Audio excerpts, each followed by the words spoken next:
here. NTV is your front row seat to this United Nations Climate Conference. Keep it locked on NTV and all other nation media platforms.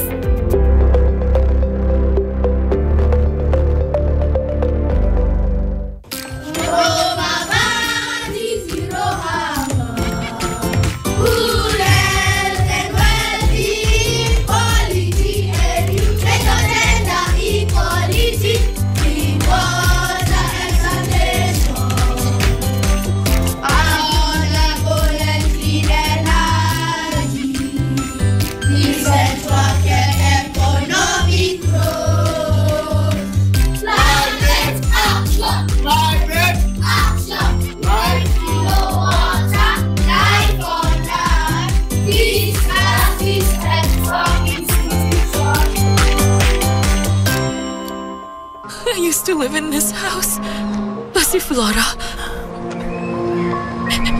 And the girl with the little pearl,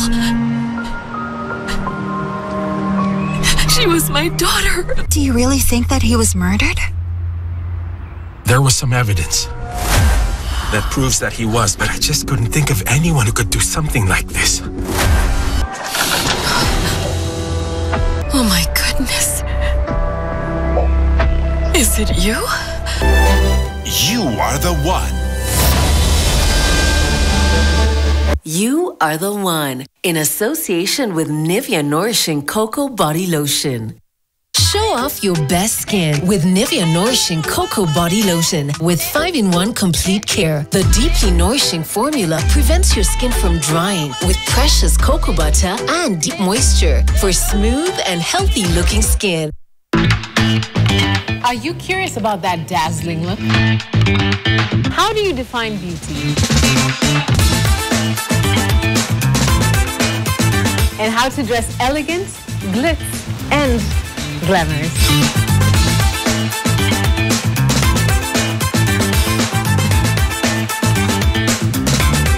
The Glam Show is here to answer all those questions and show you what's popping and what's the latest in the beauty and lifestyle world, because you need it.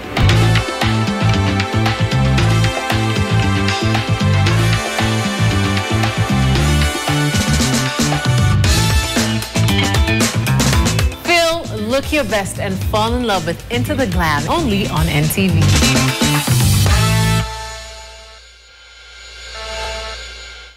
Want to know the biggest story of the week? Do not worry. The Weekly Review got you covered. For in-depth analysis of politics, business, governance, as well as social issues, the Weekly Review covers it all. For well-researched, exclusive and investigative content, read the Weekly Review every Sunday in the Sunday Nation.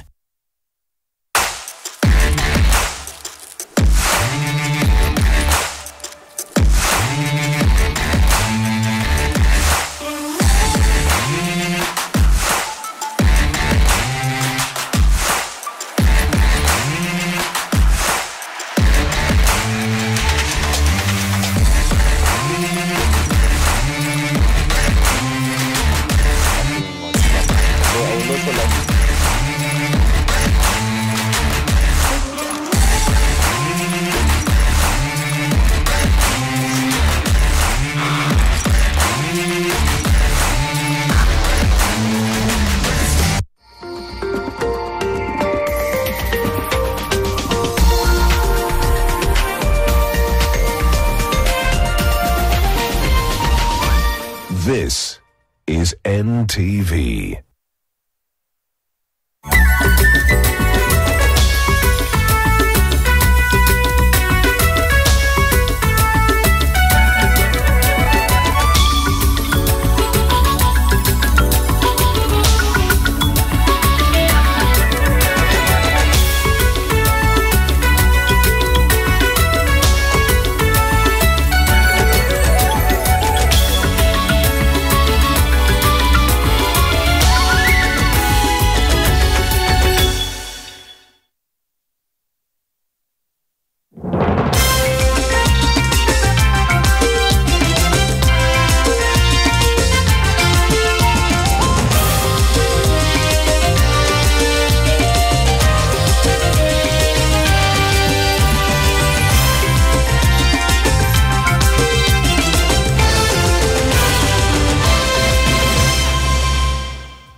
bila shaka mtazamaji, siku ya watoto duniani ilianzishwa kwa mara ya kwanza mwaka 1954 kama siku ya watoto wote, na huadhimishwa kimataifa tarehe 20 mwezi Novemba kila mwaka ili kukuza umoja, mshikamano, mafungamano ya kimataifa, ufahamu miongoni mwa watoto duniani kote, na hata kuboresha ustawi, maendeleo na mafao ya watoto wote. Baraza Kuu la Umoja wa Mataifa lilipitisha haki za mtoto miaka 35 liliyopita. Na hii leo ulimwengu ukiadhimisha siku ya kimataifa ya watoto, wazazi na mataifa yanatakiwa kuwapa watoto sauti zao, kwani ni kiungo muhimu katika ustawi wa jamii.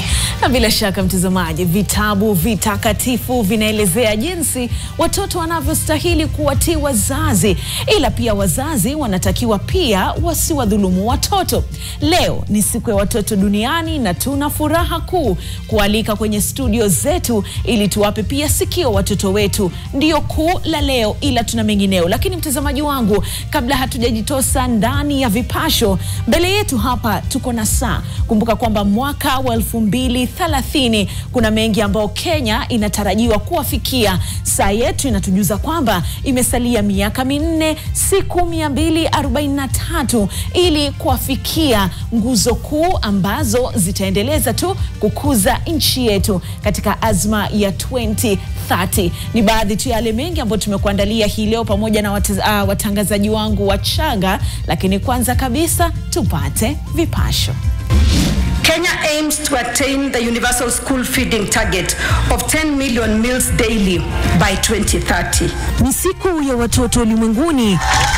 Sherehe za kuwaenzi watoto za noga kote kote. This almost 3 to 5 million that we've lost here, reconstructing the school again is not all very easy. Wanafunzi wa shule Anointed Academy watakosa kwenda shuleni Januari. Kisa mwanasiasa tajika wa Uganda Kizza Besigye atekwa nyara Nairobi na kufikishwa mahakama ya kijeshi Uganda.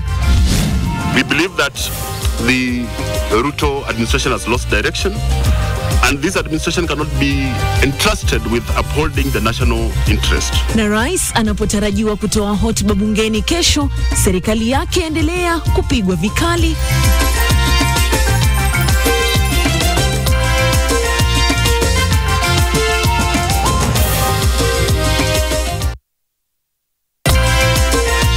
Hii ni NTV Jioni na Frida Mwaka.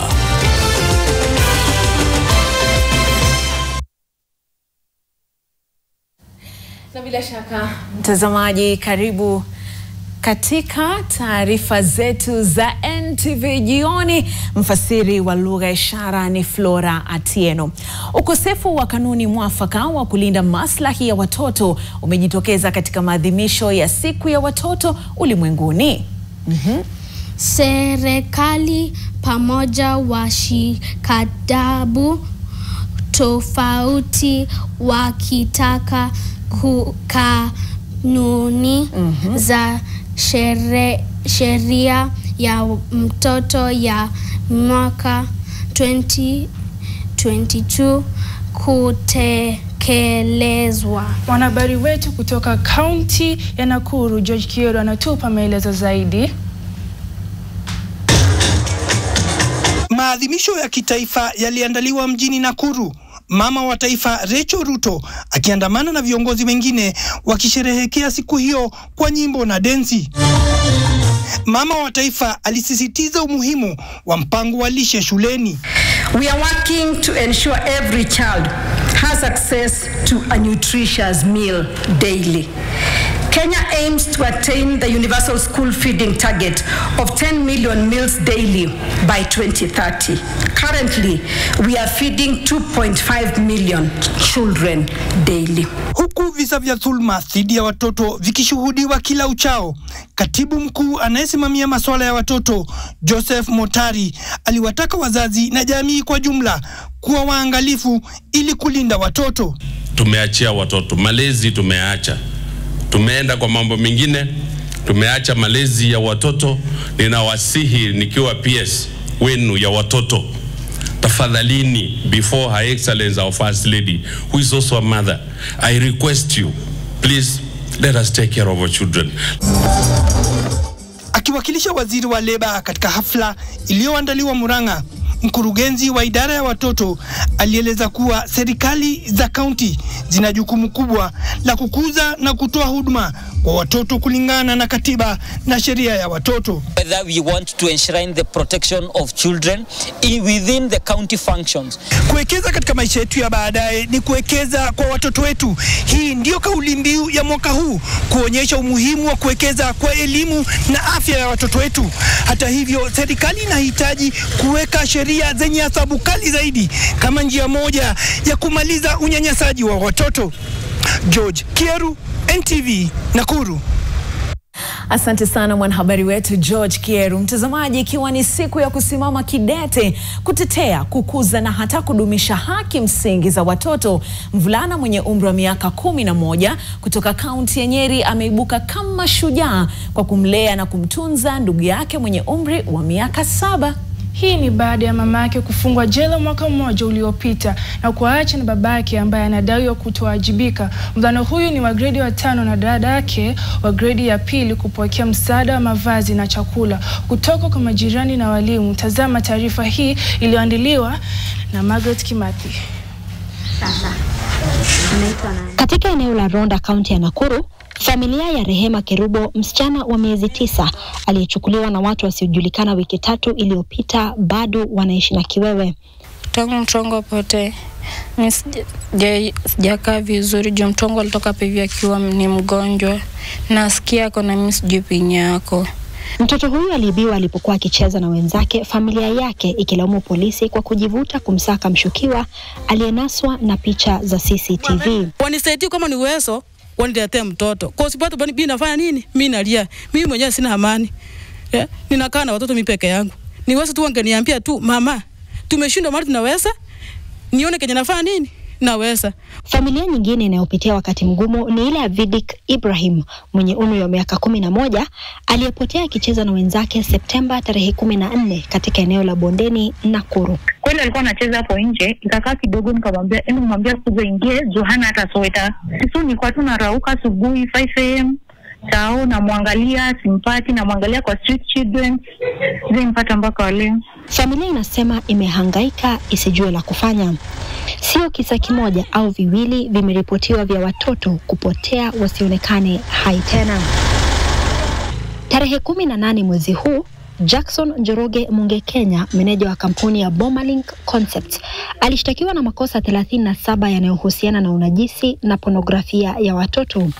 Akiwasilishwa katika mahakama ya Nakuru, Njoroge alishtakiwa na makosa mengine yanayohusiana na kutumia watoto vibaya na unyanyasaji wa kijinsia dhidi ya wasichana walio na umri chini ya miaka 17. Meneja huyo anashtakiwa kwa kutekeleza makosa hayo katika maeneo tofauti kaunti ya Nakuru kati ya mwezi wa Novemba mwaka jana na Novemba tarehe 4. Alikuwa akifanya madhila hayo akijirekodi, polisi wakieleza walipata picha 92,000 za pornografia zinazoendelea kuchunguzwa. Now we have almost 3 cases in safe houses for children who are defiled and impregnated, and we are prosecuting their cases through the legal aid. Takwimu kutoka uchunguzi wa kiuchumi wa mwaka 2023 unaonyesha kuwa watoto 123,373 walikuwa waathiriwa wa dhuluma mbalimbali kote nchini, huku watoto 1,634 wakitekwa nyara na watu wasiojulikana.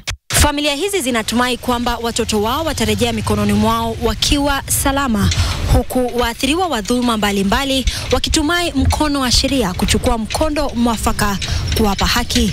Ruth Sarmoi Chesenge, NTV, kaunti ya Nakuru.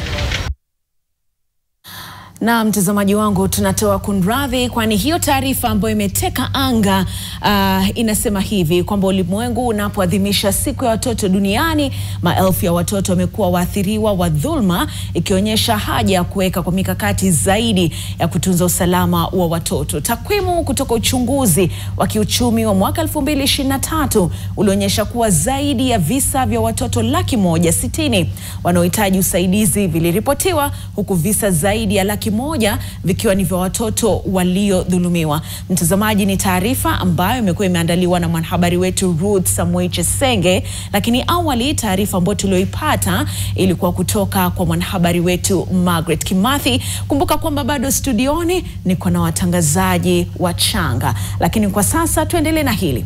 Sasa tuna taarifa ambayo ni akilio kwa wanafunzi zaidi ya 600 ambao hawajui watafanya nini mwakani. Wanafunzi waliokuwa wakisomea katika shule ya Anointed Academy iliyoko Embakasi Kusini watalazimika kujiunga na shule mbadala ifikapo mwakani. Na hii ni baada ya shule hiyo kubomolewa, inadaiwa ilikuwa imejengwa juu ya ardhi ya umma. Tumpate mwanahabari wetu Hemed Abdalla na mengi. Ni hali ya ubomozi inayowapa wanafunzi na wazazi wao tumbo joto, wasijue ni yupi atakayewasaidia. Kilio cha wazazi kikionekana kukosa sikio la huruma, kwani mwakani si mbali, na waloliogopea ni hilo zoezi la kwanza kufungua upya, wasijue ni yupi atakayewasaidia kufidia gharama hiyo. Honorable Mawade is, may he listen to the cry of these children, because we have the others whose parents passed on, and we take care of those children. And therefore our cry should be heard. We shouldn't be handled as if you don't exist. We are not very happy, so let the government know that. Mbunge wa Embakasi Musile Mawade alilalamikiwa kuhusu unyakuzi wa mashamba ya umma, jambo ambalo limesababisha msongamano mtaani Mukuru Community Center, ambacho ndicho kituo cha kipekee cha elimu ya umma ndani ya eneo hilo. Wakati wa zoezi la ubomozi, wazazi waliibua wasiwasi juu ya shule nyingine ya kibinafsi wanayodai imejengwa katika ardhi ya umma, wakitaka ibomolewe mara moja. Huku siasa hiyo ya uhalali na uharamu wani ipi ardhi sahihi ya kujenga shule ikiendelea, muathiriwa anabakia kuwa mwanafunzi. Swali balagha ni je, nani atakayewapiga jicho la huruma pindi shule zitakapofunguliwa? We have 1 month to open the school. Where will we locate from now? How will we even plan? We've gone a loss. Look at the school, the entire school. This almost 3 to 5 million that we've lost here. Hemed Abdalla, NTV, Nairobi.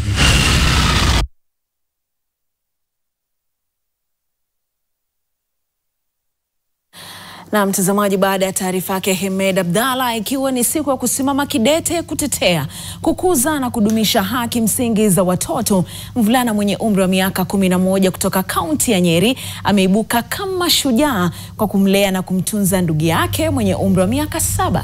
Hii ni baada ya mama yake kufungwa jela mwaka mmoja uliopita na kuacha na babake ambaye anadaiwa kutowajibika. Mvulana huyu wa gredi ya 5 na dadake wa gredi ya 2 hupokea msaada wa mavazi na chakula kutoka kwa majirani wa walimu.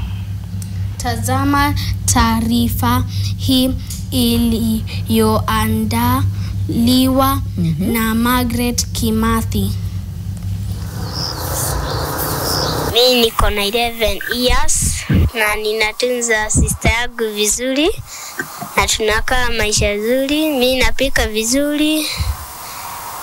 Mimi mama yangu alienda kama ameenda hospitali.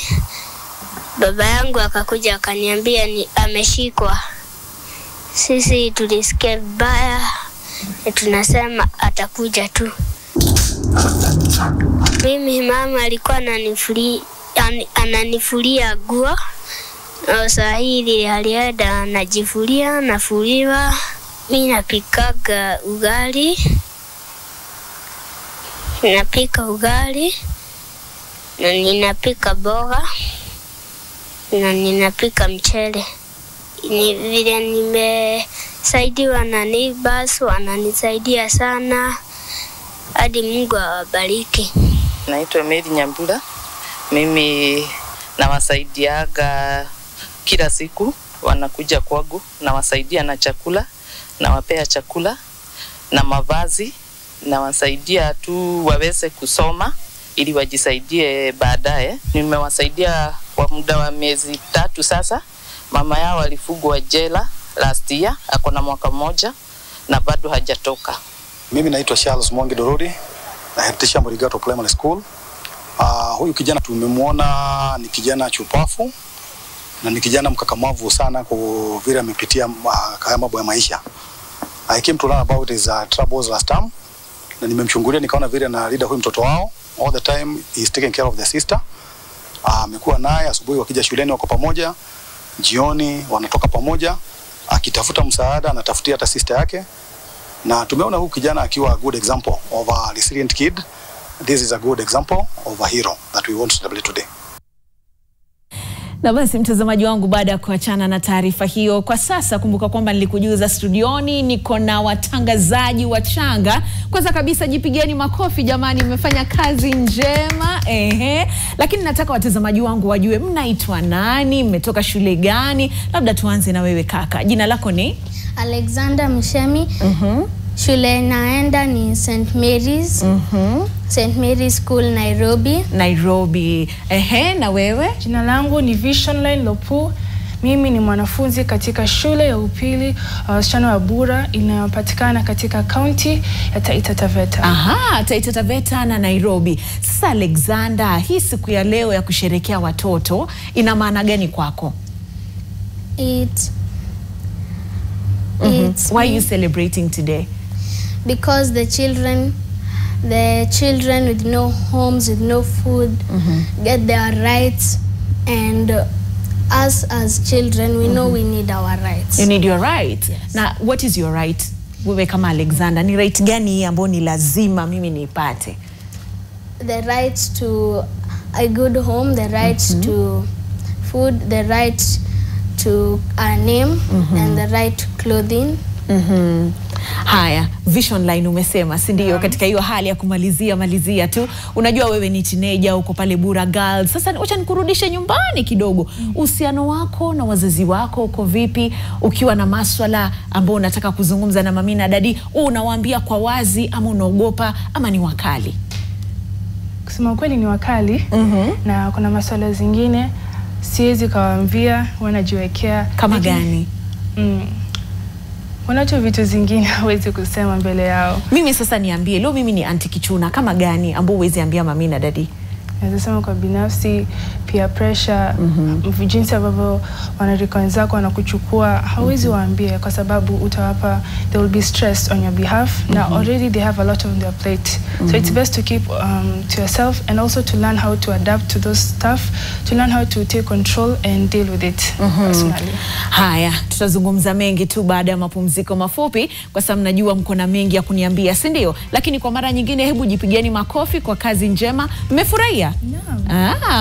Haya basi mtazamaji wangu, ndio hali shwari hiyo tu ya kuwashabikia wanafunzi na watoto ambao azma yao siku moja ni kwamba watakalia hiki kiti kama wanahabari tajika. Kwa sasa zimekatika dakika 18 baada ya saa 1. Niruhusu nichukue mapumziko mafupi, nikirudi tutaendelea na taarifa zetu za NTV jioni.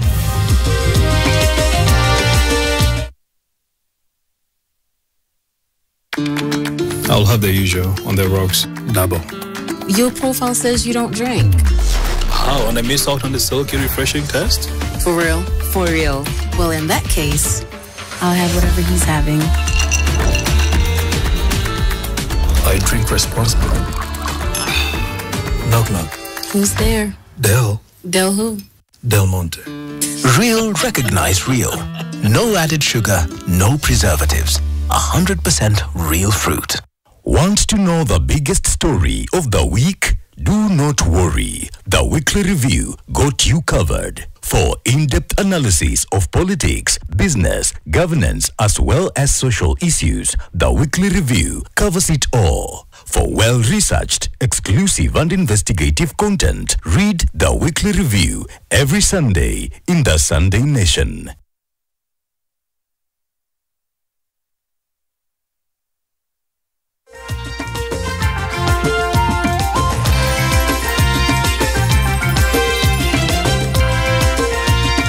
Karibu tena mtazamaji, tuendelee na matangazo ya NTV jioni.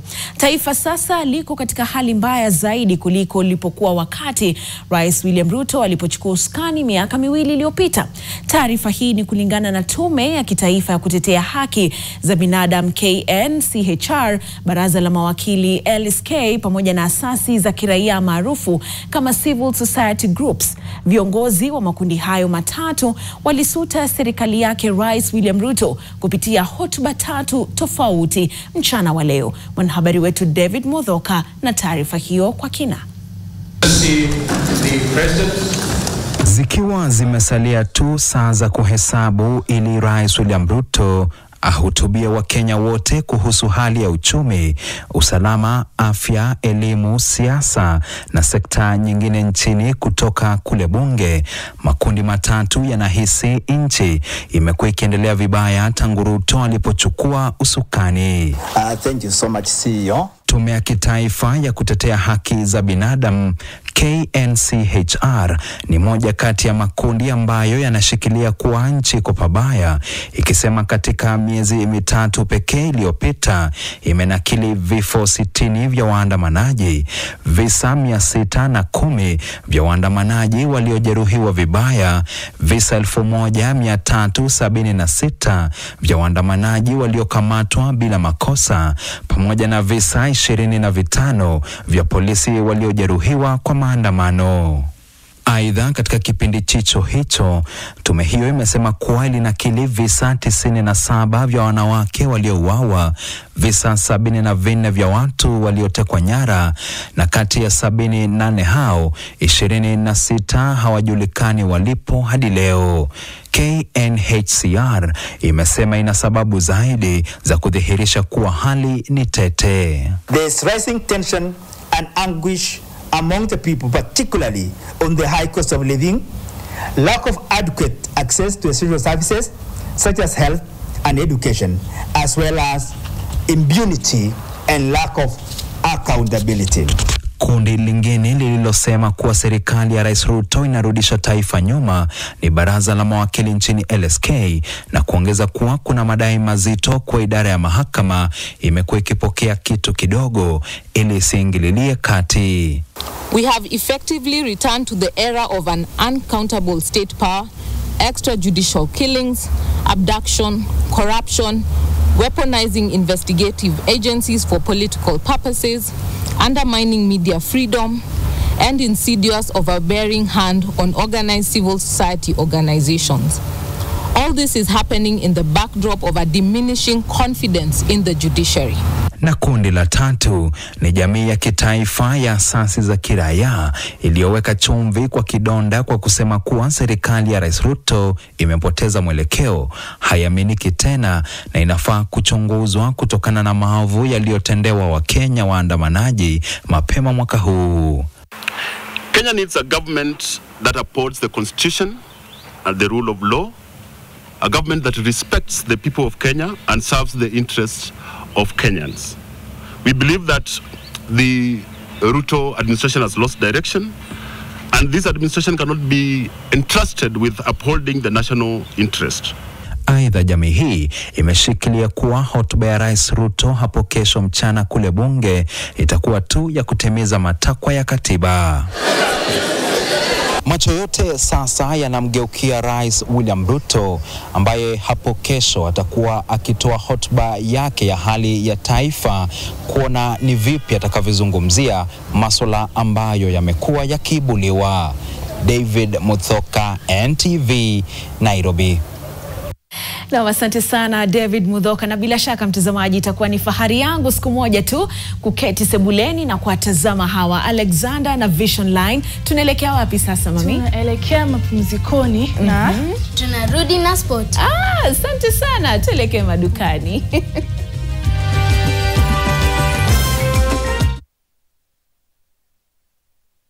I'll have the usual on the rocks, double. I'll have whatever he's having. Real, recognize real. No added sugar, no preservatives. 100% real fruit.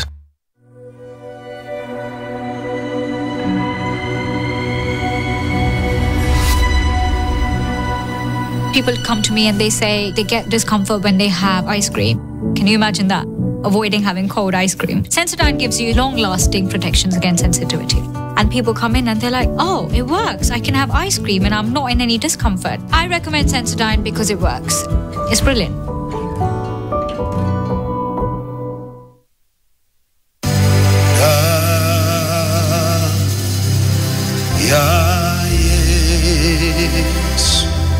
Tarehe 4 on 4th hadi tarehe 15 up to 15th of December mwezi wa 12 Mungu anatupa nguvu kupitia kwa damu na mwili wa mwanawe.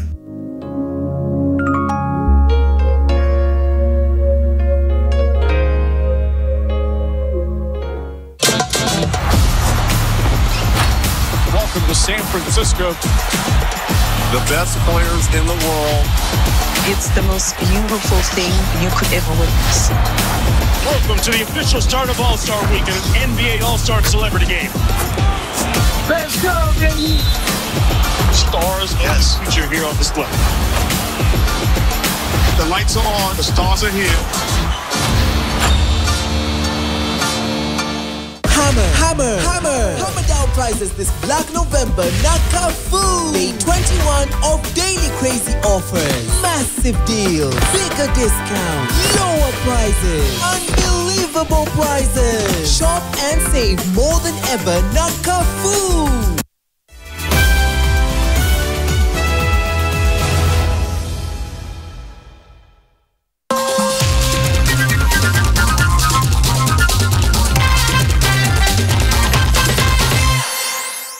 Shabiki wa spoti, ni zamu yako. Kocha wa timu ya raga ya Nondescript Callum Oliver amefurahishwa na jinsi timu yake imejiandaa kwa msimu mpya unaoanza wikendi ijayo baada ya kusajili wachezaji 8, na amesema kuwa lengo la timu lake ni kufika nusu fainali ya raundi ya mchujo na kupigana hadi fainali. Mwanaspoti wetu Elijah Ouko anatueleza zaidi.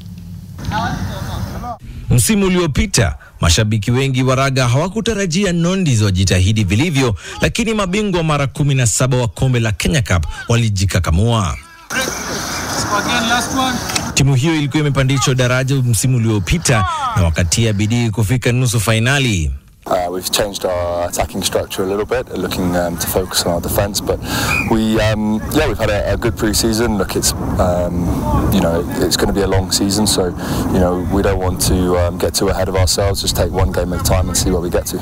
Msimu huu lengo lao ni kujaribu kukwea zaidi kushinda msimu wa 2023 na 24. We made the semi-finals, and that is a motivation. That means we don't drop our standards, and that's a great achievement. It is not that great, but it's an achievement that we want to do more and more, so that we become top 4 and eventually maybe become the winners of the Kenya Cup this coming season. We talked in pre-season last year about not wanting to be one of those teams that bounces up and bounces down, bounces up, bounces down. Wanted to be have sustained success, but also just be able to build a squad, and that's what we've done over the last 3 or 4 years. Timu hiyo imesajili wachezaji 8 wakiwemo Ronnie Omondi, Tony Owuor, Elisha Koronya na Rowan Zambani. And various other players to supplement the players that we had last year. We had a good playing squad last year, but we lacked probably a little bit of strength and depth. And it's a long season, so players come in and out, players get injured, players get. We've got a couple of players on the fringes of sevens, so you have to plan for those eventualities, and you just don't want to have a drop off in either team. And they're really enjoying the environment, the camaraderie that is in the club, and the brotherhood that is in the club as well. So they're integrating well with the team. Msimu mpya wa kombe la Kenya utaanza wikendi hii na Nondis watamenyana na chuo kikuu cha Strathmore ambao walimaliza katika nafasi ya 9 msimu uliopita. Elijah Ouko, NTV Michezo.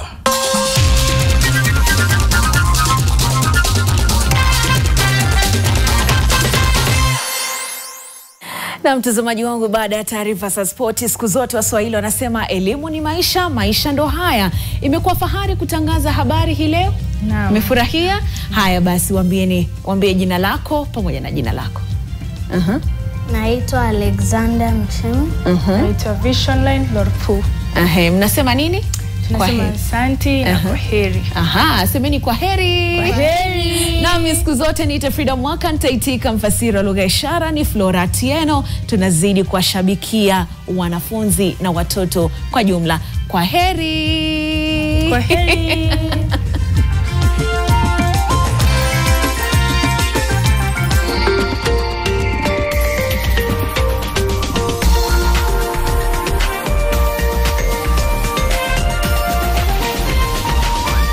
This is NTV.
NTV, turning on your world. The following program has been rated GE. It is therefore suitable for general family viewing.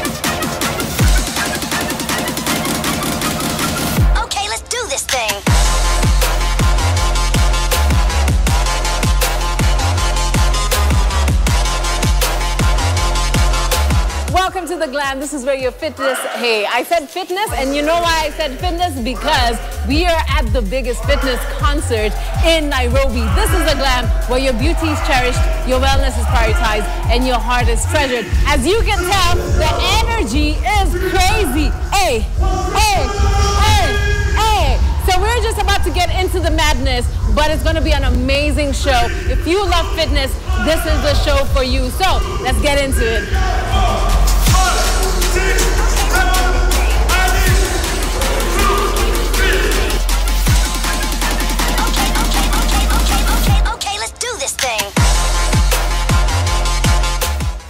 Let's get to meet our first guest this afternoon. Hi, Eli. Hey, Tracy, how are you? I'm great. Thank you so much for joining us on The Glam. Thanks for having me. Would you say you're a glam person?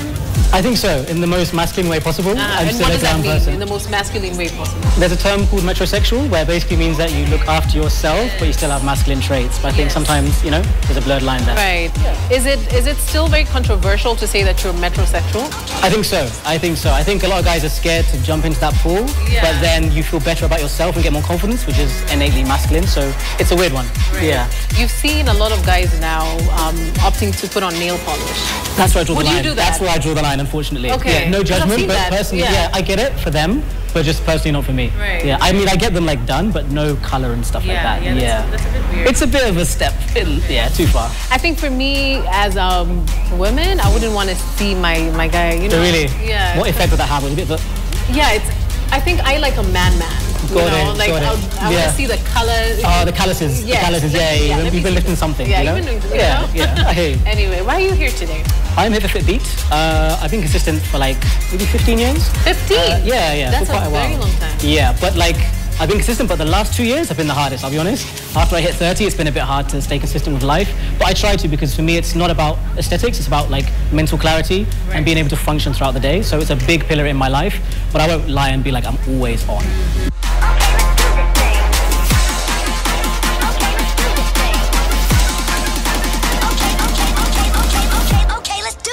I'm here with Martina, who is one person that can do almost everything very well. She's a content creator, a mama, a dancer first, I believe.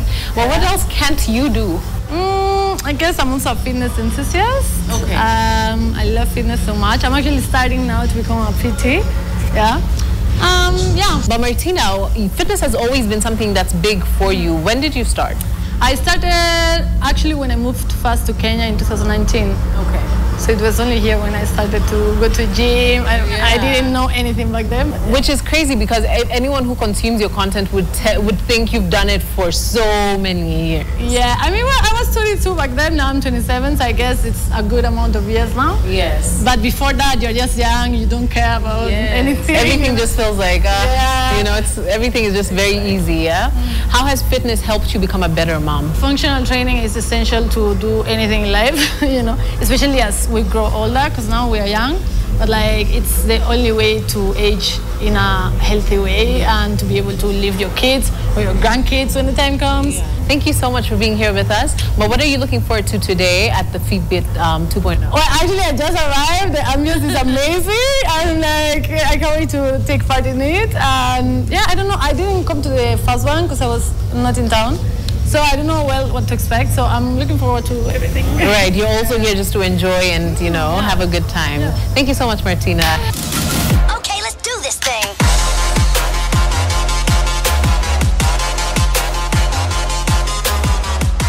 This is a reunion because you know him as the baddest presenter. He's always been the baddest presenter. Martin Kimati. Hey, an older version of the baddest presenter now. Yeah? Isn't it crazy? Yeah. Congratulations, by the way. Thank you. Glam, I'm a big fan. Thank you so much. You're doing an amazing job. Asante and the entire sana. team. Shout out to all of you. Asante sana, Macho. You know, it's so great to see how much we've grown, and now here we are, right? And today we meet at the Fitbit 2.0, and you're hosting, yeah? I'm the host. Yeah, so basically Fitbit is a really fun concept of working out, and this time the theme is holistic wellness. So a lot of times you always look at fitness and wellness on one perspective. You know, it just could be maybe you're hitting the gym, you're looking at physical, but now we are interjecting everything. So there's, when you look at holistic wellness, it's more about physical, there's nutrition aspect, there's mental, which is very important. There's intellectual aspect, there's financial. So we are combining all that of today. that, Yeah. which is so important, right? Yes. And I know even for you, you've been on a really great journey of, you know, mental wellness, right? How has that journey been for you? Bittersweet, I'll say that. You know, because everything that happens because you have to learn something. Yes. And what I have done literally just is to cope, is embracing the moment and what happens.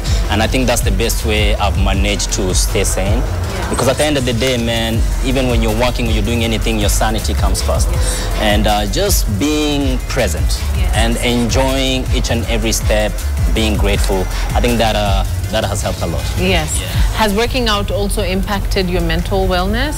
Actually, Trace is the one who forced me to start working out. Really? Yeah.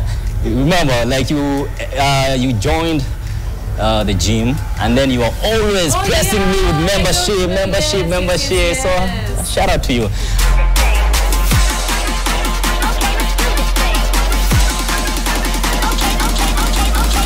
Okay, let's do this thing.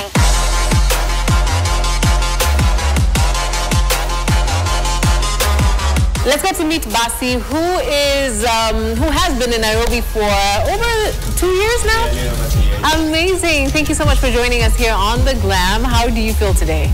I feel good. I mean, it's Fitbit 2.0. I was here at 1.1, so I'm super excited about it. Amazing. So you have a great physique, Basi, right? How long have you been working out? Consistently over 2 years now. So have you noticed that when it comes to getting the right physique, it takes some time to get it? Because, you know, sometimes, especially when it comes to January, we're like, the next 3 months I'm going to be jacked up, I'm going to have abs, like, but what's your, what do you think about that? All right, so it's really not ideal to think of fitness as a destination. Like, for example, 3 months, I will get this amount of body goals and all of that. I usually do tell people that they should look at fitness as a journey where it doesn't really end, because when you're older, it doesn't really matter when you've got abs, whether you've got like this shredded body. It's all about you're moving. You can move. You don't have to be like in a home with elderly people and all of that. Yeah. So you're a trainer by profession, right? What has to be your best workouts? Best workout? I think it does depend on what your goals are, right? So, I mean, they're like ab workouts, like upper body and all of that, but all that doesn't really matter. What matters is what can you sustain. If you can sustain just taking a walk for like 30 minutes every day, that is perfect. If you can sustain going to the gym just once in a week, that is fine. It doesn't really matter what people do out there, just what works for you. If it's dancing, hiking, whatever. Yeah. Thank you so much, Basi. It's been a pleasure to have you on the Glam. So you can give us your most glam pose for the day. Give us your most glam pose. I don't know if it's going to be a we want to see something. Yeah. Amazing. Thank you so much, Basi. Yes. Okay, let's do this thing.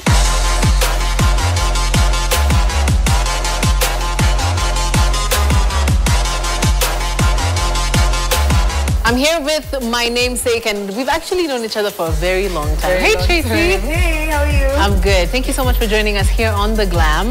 Now, you're a very busy woman, okay? You're a wife. Yes. You're a content creator. You work in advertising. Yeah. You're an entrepreneur. Yeah. How are you able to balance all these things that need you to be very present?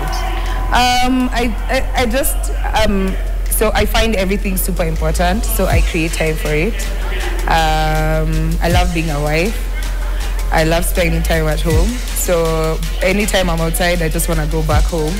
But then I also enjoy content creation, and I also enjoy my advertising space. And the good thing about both is they work together. So I can do them at the same time. So yeah, it's just about creating time for what you really love and what you really enjoy. Amazing. Yeah. So from a content creator but also advertising point of view, right? Yeah. For any person who wants to get into the fitness space, what would you advise them? I would say start small. It was super hard for me at first, but fitness is something that has really helped me mentally. It's helped me also kind of like keep my schedule in check. So I wake up early. I'm able to do all these things that we're talking about. So I'd say start small, find a community of people who will just keep pushing you and keep you accountable, and then, yeah, you'll enjoy it. Yes. How has fitness impacted your life? In so many ways, fitness has made me a more productive person. It's made me take life in a very simple and easy way. Before fitness, I used to be super stressed about different things. I used to be so unhealthy with my eating and stuff. So being able to eat healthy, I've been able to, make my schedule better. Mentally, it's been so impactful for me, so yeah.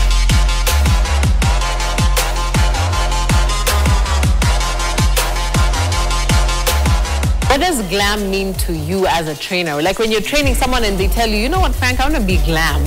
How do you interpret that? I take it to be like something interesting, something amazing, something beautiful. Let me take it so simple. Yes. And let me just put it in simple words. Something amazing, something beautiful. Yeah. So how long have you been a personal trainer for? This is my 6th year. I'm counting down. What has to be the best thing about being a personal trainer? Getting people, knowing people.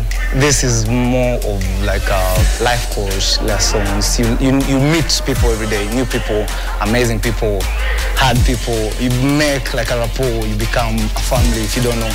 Like, you might sit there and just think like, this is just a job, I go home, but at the end of the day, you actually enjoy what you do. So what do you think about the king of sports? Because I know he is here today. He actually saw his niche and grabbed it and ran with it. Yes. This guy, I think, is the 3rd time in Kenya right now, like in less than 3 months right now. Yes. And actually people are appreciating what he's doing with this niche. So as a trainer out there, as me, I'm a trainer, I want to also have my own niche and grow with it. Yes. This guy got his niche, he ran with it. I congratulate him for that, and I hope he grows and becomes better and bigger and everything.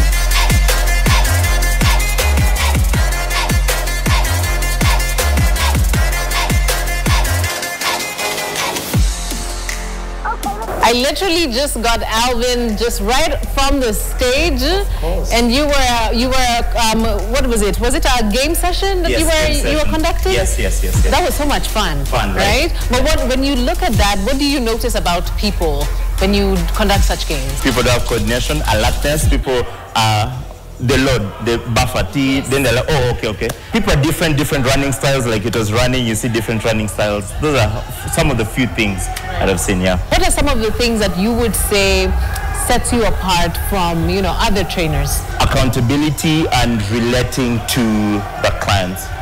That's what I do. I have to relate, and I love so much customization, so that I see how your lifestyle is and everything. Then we make small changes, not the remove this, just pole. That way it's very gradual. It's easy now to make it sustainable. What would be your advice when it comes to nutrition? We're all different cultures, different behaviors, different body types, different activities, different upbringings, and food affects us in different ways. For nutrition, as long as you are very cautious of what you're putting into your body, 80% of the time, you're good to go. So I will start by simply reduce on your processed foods. Yes. Tuko karibu kuingia January, and that first week, tuko wengi, right? Tuko wengi sana. So how would you advise, or what would you advise the people joining in that week? They're ready to smash their goals. Yes. How do we make it till month 3? Atomic habits, one thing at a time. Look at yourself. What can I do best? What can I do that I enjoy? What do I enjoy? I enjoy walking. Do walking more. You build the consistency and the discipline from walking, then you're like, okay, now I think I don't struggle to get up and walk. Now let me jog. Okay, let's do this.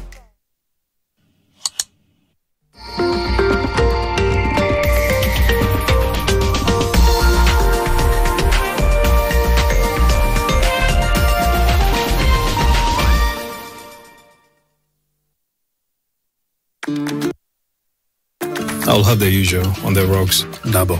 I'll have whatever he's having. Real recognize real. No added sugar, no preservatives. 100% real fruit.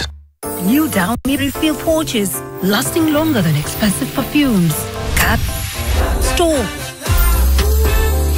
and no need to add water. Serve with a Downy refill. Chrissy itadonjo na Voiko. Hey, ukisema pilau ama mchuzi rojo rojo, wet and dry fry hadi nyama choma, hata ukitaka ugali greens, hey, na new chili cube pia itabamba. Zote zitadonjo ukieka Royco. Wewe onjo uamini, Chrissy itadonjo.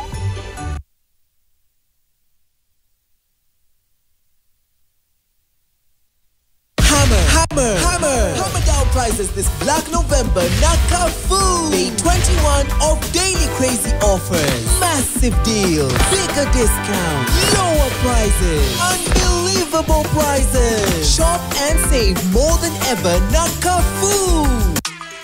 Show off your best skin with Nivea Nourishing Cocoa Body Lotion. Now with 5-in-1 complete care. The deeply nourishing formula prevents your skin from drying with precious cocoa butter and deep moisture for smooth and healthy looking skin. Step out in confidence with our most complete care from the world's #1 skincare brand.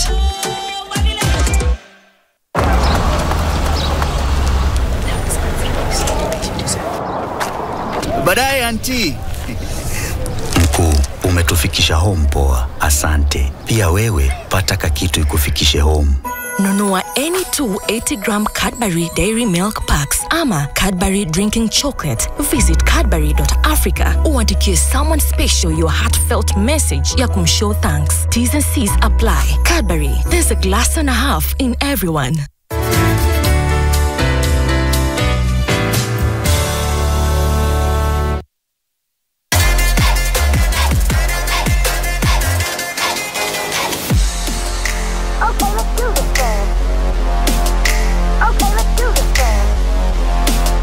it's amazing to see what's happening today at Fitbeat.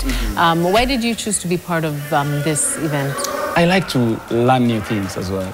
And like from the, I'll get a chance to learn different things because there is fit groove, there is strike, there is fit flow. Like I'll get to learn all those types of fitness or other types of activity because like I'm an all-round and I'm also a versatile person. I'm versatile as a dancer, a versatile Zumba instructor, and I'm so, I saw this as a good opportunity for me to come and interact with more people because us as Zumba instructors, we really gain through connections. Yeah, because no one will know Beckham is a Zumba instructor if I'm not in this platform.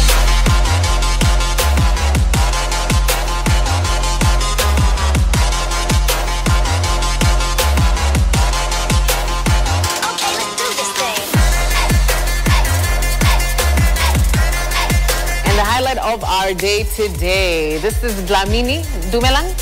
Yeah. You say yes, Dlamini? Oh yes, that one we can't say. But yes. The king of squats. Yes. Thank you so much for joining us today on The Glam. How are you feeling? Very, very good. And to see people, they are happy when I'm here. I'm very, very good. And I see now it's my home. Nairobi is my home. Yes, this is your second or third time? It's the second time. The second time. Yeah. Have you tried Kenyan food? No. You haven't? I don't know Kenyan food, but I'll try. But I know you know sawa. Yes. You know sawa. Jambo, okay. Jambo Kenya, I know. Fantastic. But it's amazing that you're here again. But today, you have a session here, right? Yes. What is your session going to focus on? Are we doing this? Yes, they must focus on the thighs. Okay. Quadricep. The quadricep is in front of the thighs. Right. Then the hamstring is behind of your thighs. Then the pads. Right. Here, when you're talking the thigh, they can focus on that, and also on the calf and the core. Right. Because when you're doing the squat, we're doing the whole body. We're doing the 45 degrees. When I'm saying 45 degrees, I'm talking about this position.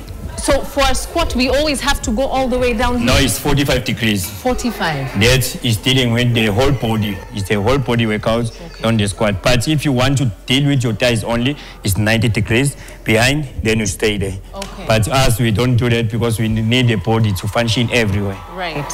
Yeah. So if I want to build the perfect set of glutes, show me the best position. 45 degrees. 45 degrees. Yes. So here. Yes. You see, even you, when you're going down, your throat is out now. Yes. Your chest is out, yes. Knees behind your toes. Yeah. How have you seen your impact, as the king of squat, helping people around you? I see people change, like fitness. The time I enter in this field, I see a lot of people now, they're excited to do training. They love training. It's not because of they love my clothes or they love what. It's because now the training, everyone is see the results and they see what is important for training. I can see you're also very toned, right? Do you also lift weights? I do everything. You do? I do push-ups, I do arm, I do chest, I do back, and the most I do the squat. Can I do my core-training movements? Yes, show me. Yes. Show me. Okay, let's go. 1, 2, 3, 4, 5, 6. Yes. 1, 2, yes.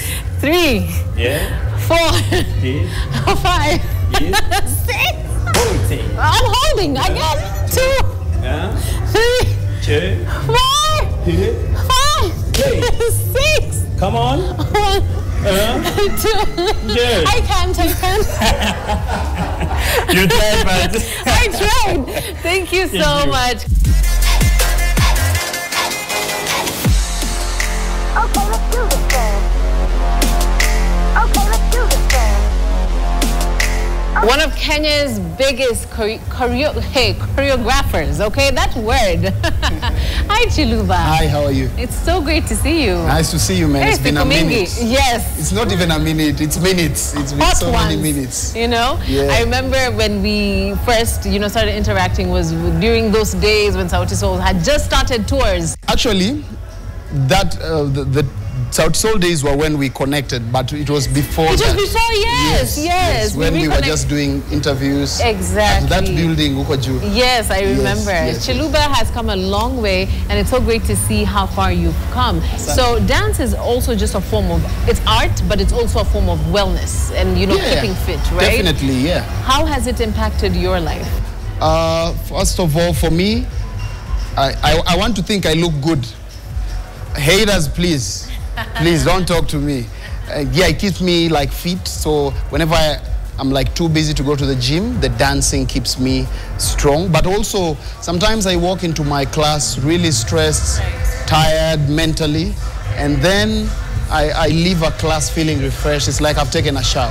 How have you built a dance community? I currently run a dance studio, and at this dance studio, okay, it's a business, but I've realized the more I interact with these people who take our classes, it's more than, for me, I've come to realize it's not just for money.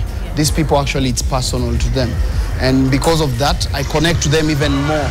Because they've made me realize it's not just about money. It's actually, these people who without that dance, their life is meaningless.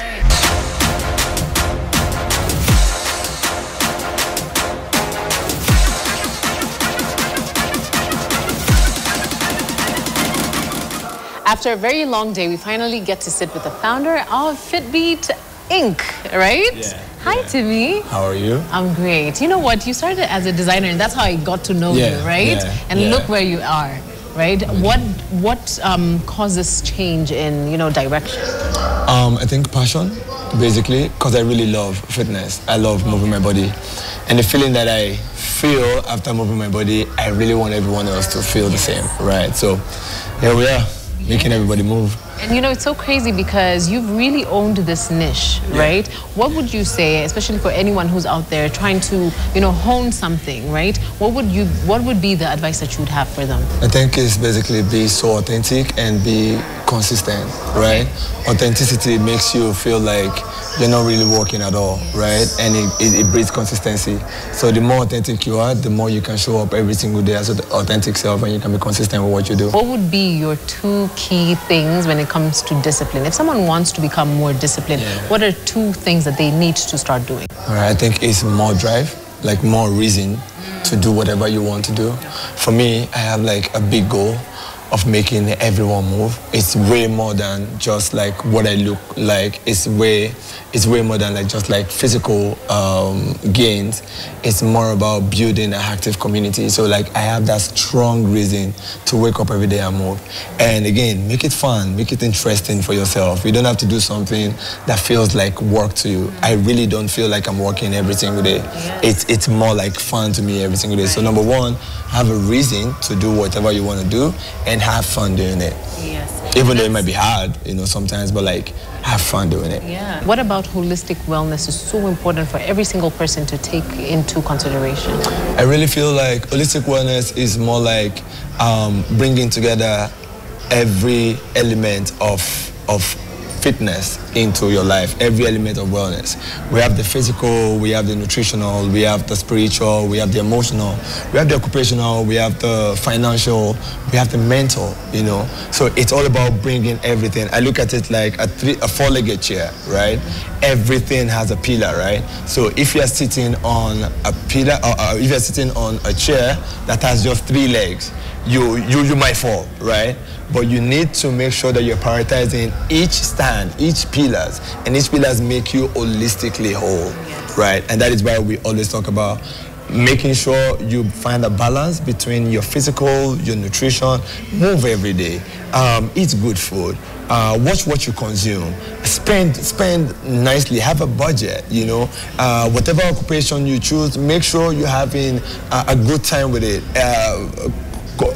Check the energy that you give out every day. If you're always feeling drained with some people, that's environmental wellness. If you're always feeling drained in the situations that you are, try as much as possible to change your environment, you know. Holistic wellness is all about making sure that you find a balance in all these points of wellness. Amazing. So now Fitbeat Inc., now this is Fitbeat Concert 2.0, right? Yes. What is the future for, you know, the concert?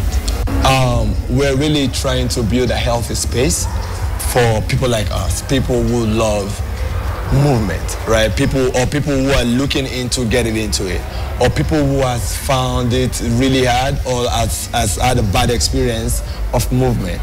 We want to redefine fitness again. We want to redefine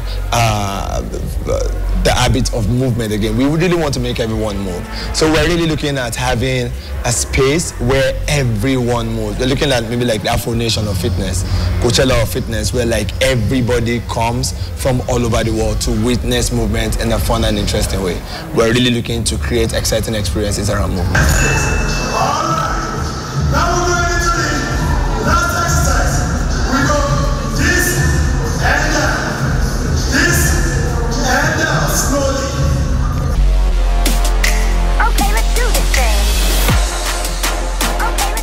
What an amazing day that we've had right here at Skate City, here for the Fit Beats 2.0 concert. We had an amazing time, and as you can see, the energy is still up. People are still going. People are still hitting them squats. I mean, it's been a fantastic time. Thank you so much for watching The Glam. We've had a glam time, and remember to keep it NTV.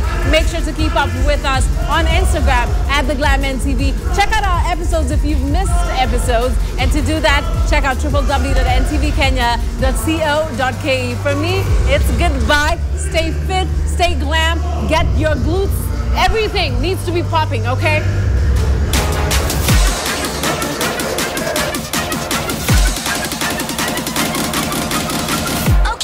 This thing.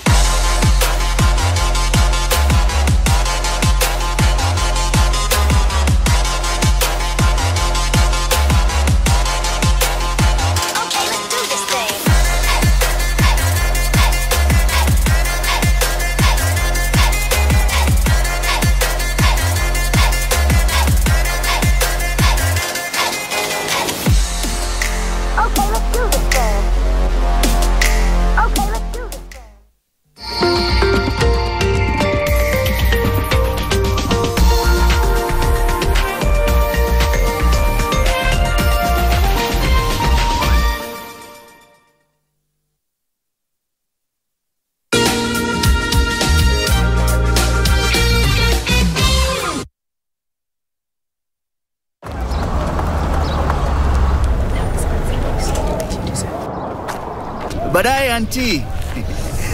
Mkuu, umetufikisha home poa. Asante. Pia wewe pata kakitu ikufikishe home. Nunua any 280-gram Cadbury Dairy Milk Packs ama Cadbury Drinking Chocolate. Visit Cadbury.Africa uandikie someone special your heartfelt message ya kumshow thanks. T's and C's apply. Cadbury, there's a glass and a half in everyone.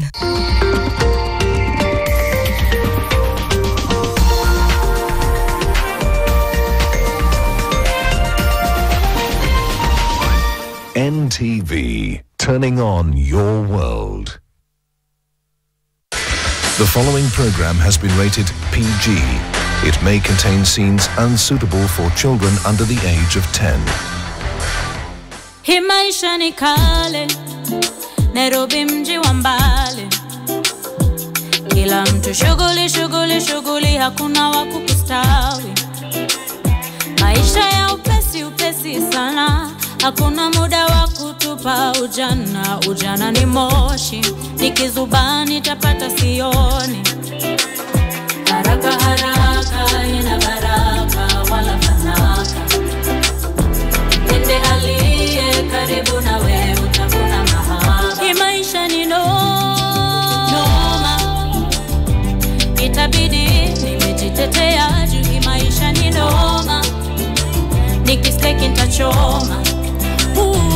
Kuni kunoma, naweza kajipata kwenye ngori, itabidi nimejitoa. Sitaki noma, noma.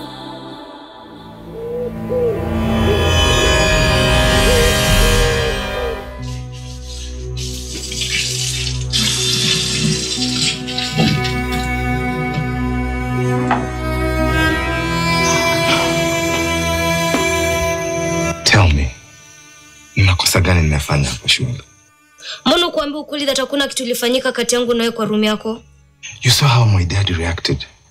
Wewe mtu anataka kujua venye kumeenda kweli? It doesn't matter. Ndio maana mimi nataka kuondoka. Sizi stand harassment kutoka kwa Liam na bado ni haribu relationship yako na babako. No, Debbie. I know this is hard for you to digest. Vile livyo, I became enemy number 1 to this family the day I decided to pursue my own career. Yenye mimi napenda. That's why kila kitu nasema hapa it makes sense. But nakuomba Debbie, please, usiondoke kwa sasa. Because through you, hapo ndio kweli utatokezea. I'm sorry. I came to apologize to you. Najua ingori yote wanapitia it's because of me. But mark my words. If you can be patient, I guarantee you, you will not regret this moment in your life. Ili nata sijui unaongelelea nini. At least ukaweza kuniexplainia hizo measurements zenye ulikuwa unachukua ni za nini nitaelewa.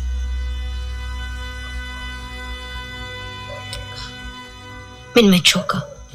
I've had enough. Good night. Debbie.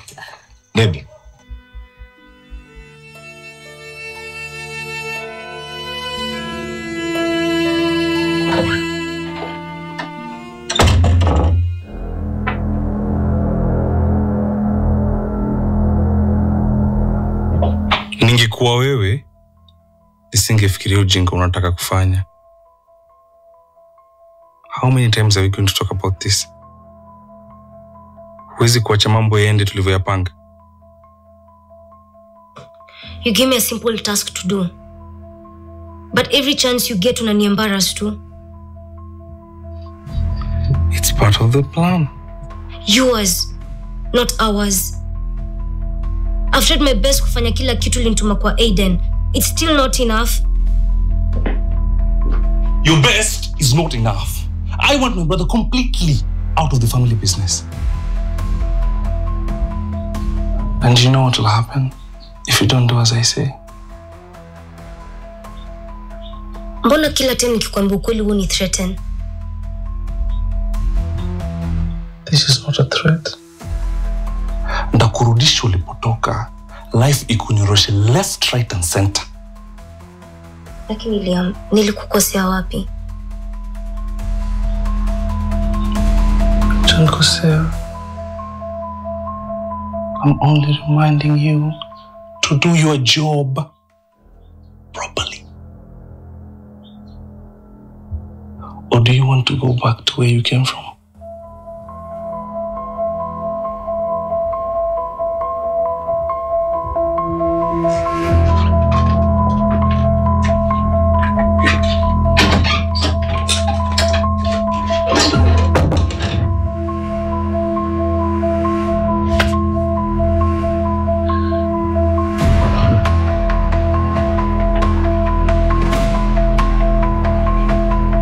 Sababu ilikufanya uko kwa future family.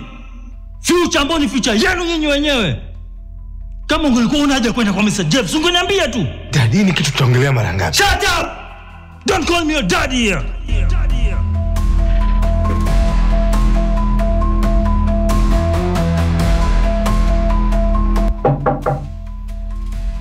Nani?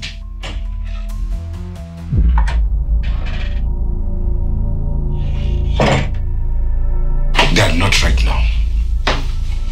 And why not? Seriously, tell me, what is wrong with you? Now, what have I done again this time round? You should be concerned of what you've not done by now. Being the son I expected you to be, at least jifunze kutoka kwa ndugu yako. What is there to learn from Liam? Umalai? At least he has a test. Atembea na maids. I'm so much disappointed in you. Yaani unakosa mtu kutembea naye wa hadhi yako unatembea na Debbie. Dad, there's nothing going on between me and Debbie. Oh, because I was born last night. Okay, let's say it's true. What is wrong with dating a maid? Everything. As long as you're my son, you can never settle for less. Well, Mom comes from a similar background. Your own wife. She was a maid, wasn't she? Or you're too dumb to admit that?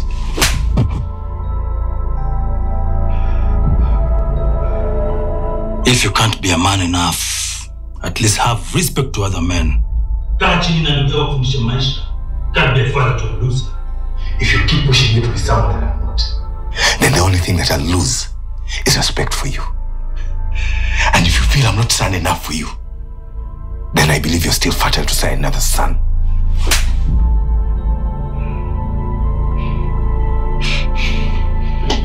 Come here. Aiden! Aiden! Aiden, tunaitwa. Aiden! I'm talking to you. Ini bana, unaongelesha. Nimekuambia niache nini bana wewe? You're making a mistake. Everything I do in this house is always a mistake. So acha nini na mimi.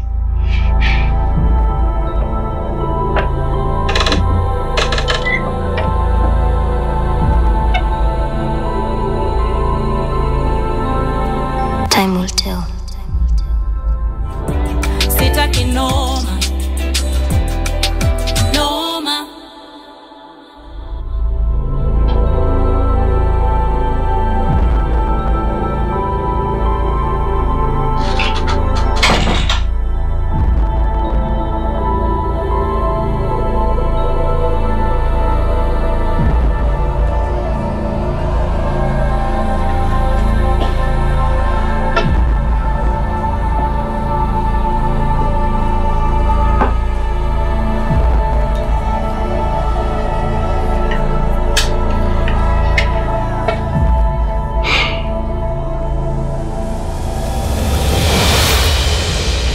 There's only one way to raise men. The hard way. But the harder I try, the harder the family falls apart. And all this is because of you. Kama siwe singelipitia hizi shida zote. I don't even recognize my sons anymore. I trusted Eden to uphold this family's legacy. But instead is the one who is putting it at a risk. Eden ni mtu wa kutembea na maidi kweli? Is this what I get after years of hard work? I'm talking to you! I don't know what you've been feeding them in my absence. But I will be damned to let you and your sons embarrass me. Are you even proud of being a mother?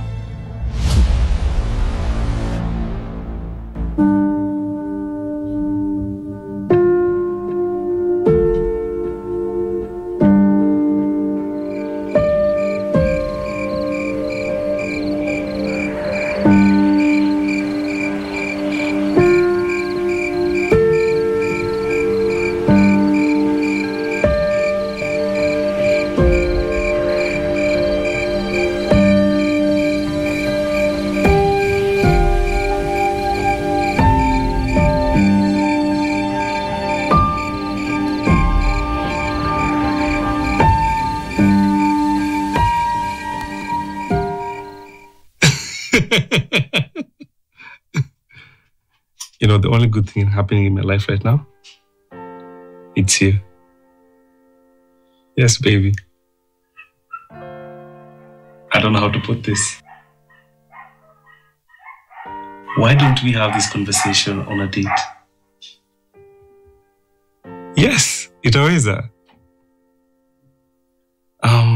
Of course, I know you love high-end places. I know a bunch of them. Yes, baby. Anything for you. Let me sleep over it, okay? Alafu ndakwambia asubuhi. Okay, good night, Kamami. Love you. Good night. Imeenda bana. Imeenda kabisa. Imeenda.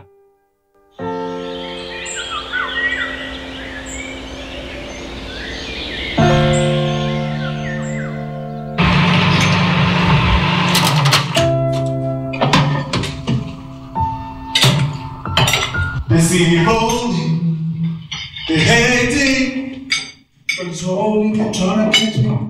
Riding dirty, look at me riding dirty, look at me riding dirty. They see me rolling, they hating, controlling, they're trying to catch me. Riding dirty. Don't catch me riding dirty.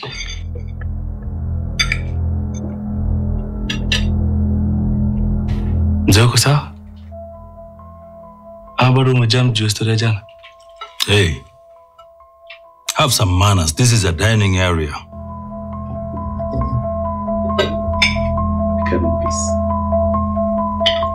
Usinikasirikia na makosa ilikuwa ya your beloved son.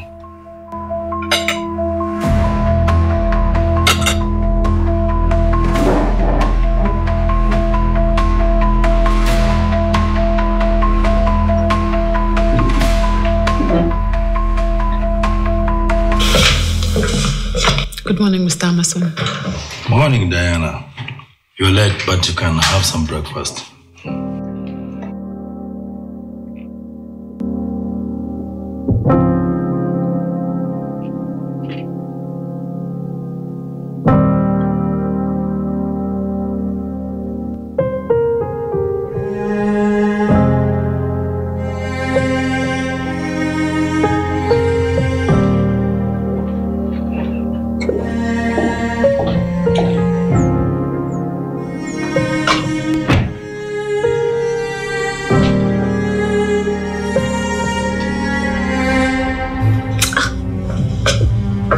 Mwana bagi yangu. Juu mimi ndo kuwekea. Kama hujui kitu usinyamaze tu. Hii kiburi yako haiwezi kupeleka mahali by the way. Juu yako imekupeleka wapi? Vile nakuanga out of control.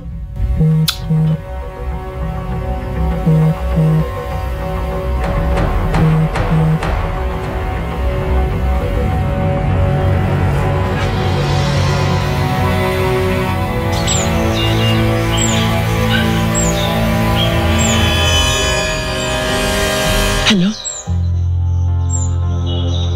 I'm already here and I'm doing all I can. But honestly, situations sio poa vile. Yeah. Madam Cecilia bado haja respond na medication. It's like hii medication I respond vizuri na yeye. Okay. I'll keep you posted on every move. Thank you.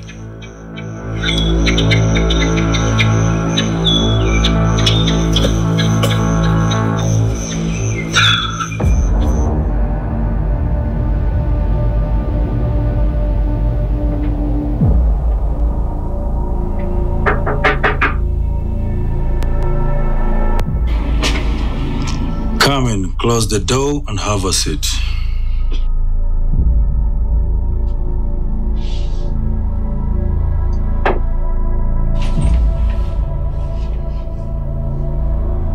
I'm all ears.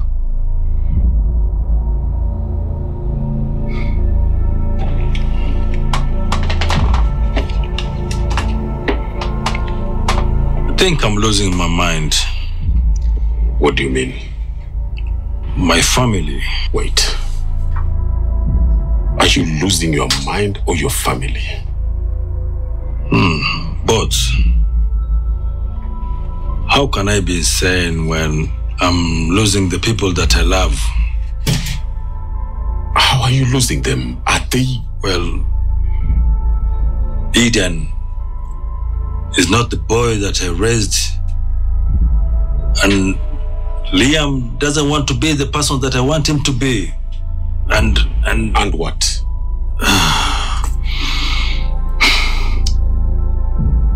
I think my wife has been having an affair. You think? No, I believe so. I've been having these strange feelings. Mr. Amason, I know you've been going through a lot lately. But this is not the way to suit yourself. What I'm going through has nothing to do with my statement. I trust my conscience.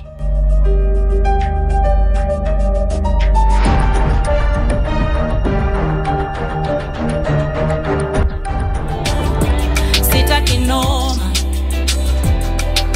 Noma.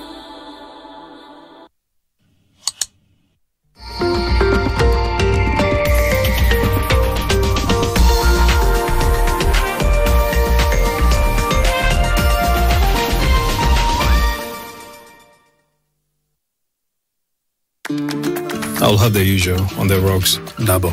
I'll have whatever he's having. Real recognize real. No added sugar, no preservatives. 100% real fruit. Skia. Ni juicy. Flavor zote tamu tena fruity. Yummy na flow kama maji juu ni tamu kama sali. Ni juicy. Are you bored? Kuna vitu zinakuudhi. Usijali my bro, hebu kama taka juicy juni. We asked the children, how many of you brushed this morning? And this little boy, his hand didn't go up. And I said, well, why didn't you brush this morning? He said, my brother was using the toothbrush. If I'd waited for him, I would have been late for school. I'm sorry, I get a bit emotional when it comes to that. To be able to change a child's life, to be able to bring back that confidence about their smile, for me, is phenomenal.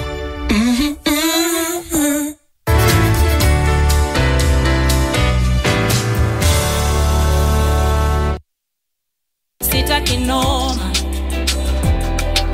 Noma.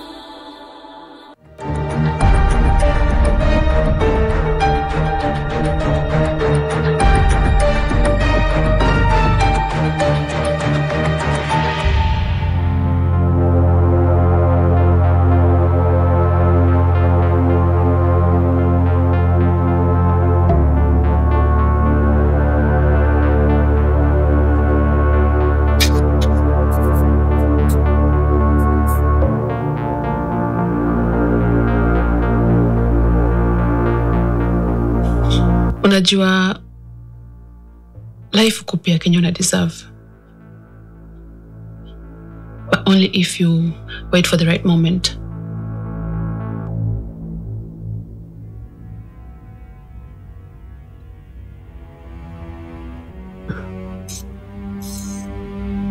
Like, for instance, Liam and I've been on his case for the longest time. Amekuwa akijua, but he played hard to get. But mi ni nani? Mi ni nani? I kept on hunting and hunting and hunting. And finally, God may answer.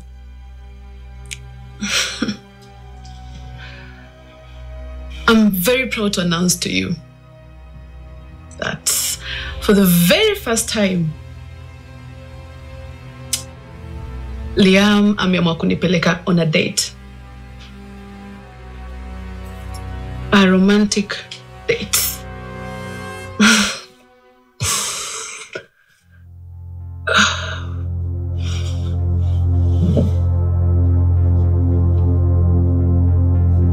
You know what that means?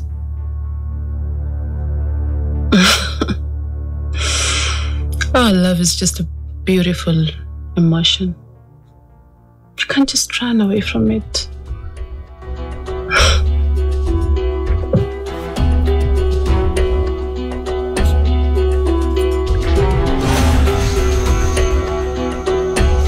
Nikipata chance kumpia mmoja mbele ya watu won't think twice.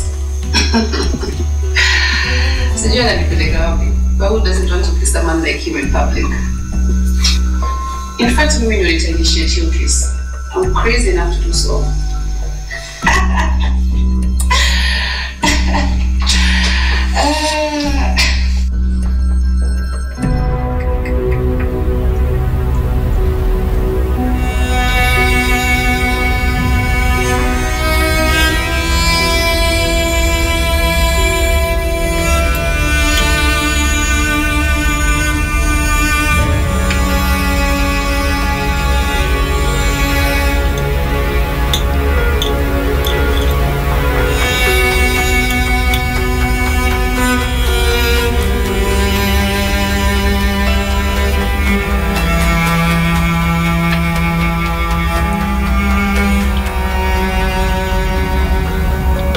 You're not going to ask me if I like the place, like other men do.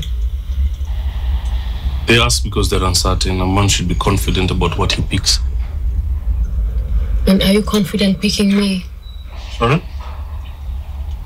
Are you proud having me as your girlfriend? A simple answer will do, Liam. Girls, why do you ask random questions in the middle of a conversation? It's part of our conversation. Unless you don't care about me at all. Of course I do. Then make it official. Nataka kila mtu ajue mimi ni demu yako. Liam, I'm tired of you hiding me like a bag of coke. A bag of coke is hidden because it's valued. Same as you are. If they know we're dating, you become a target. Let me deal with that. But I want you to tell your family the whole truth.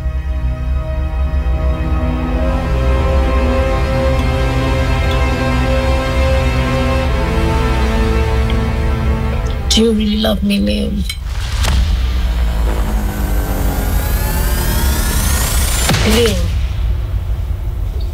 Liam. Liam.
Stop being silly. Come here.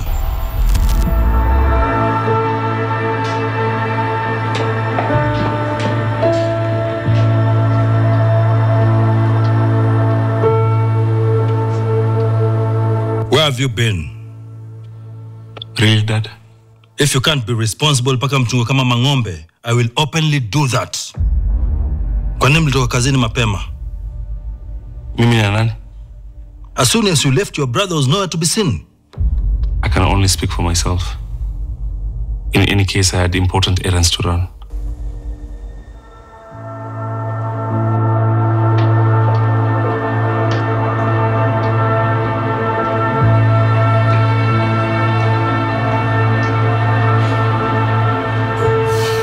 Debbie! Debbie!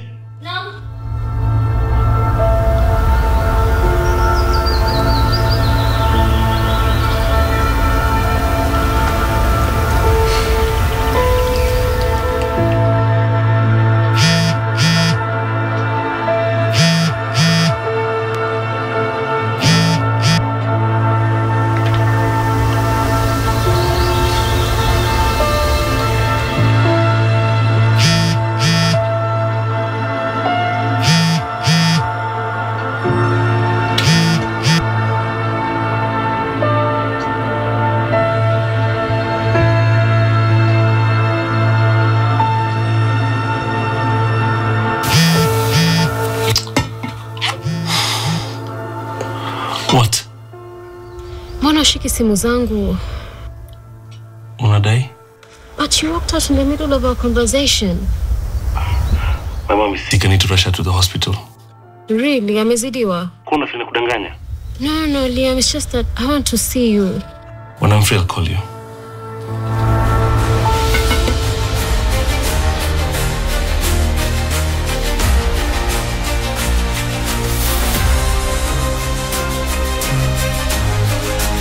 Oh God, please, Moko. Kimaisha ni kale, Nairobi mji wa mbali. Kila mtu shughuli, hakuna wa kukustawi. Maisha ya upesi sana, hakuna muda wa kutupa ujana. Ujana ni moshi, nikizubani tapata sioni. Haraka ina baraka wala fanaka. Pende aliye karibu na wewe utakuna mahaba. Hii maisha ni noma, itabidi nimejitetea juu hii maisha ni noma. Nikisleki nitachoma, huku ni kunoma. Naweza kajipata kwenye ngori, itabidi nimejitoa. Sitaki noma.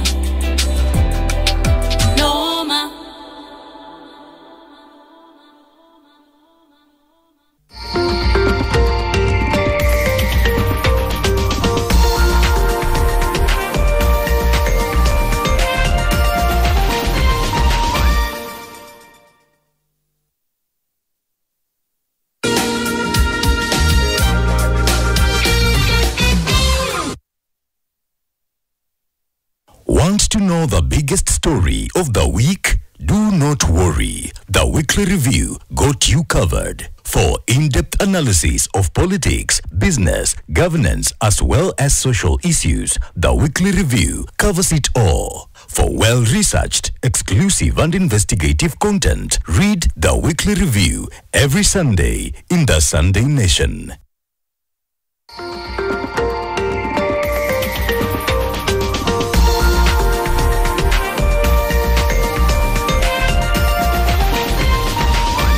NTV, turning on your world.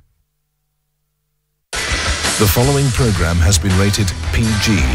It may contain scenes unsuitable for children under the age of 10.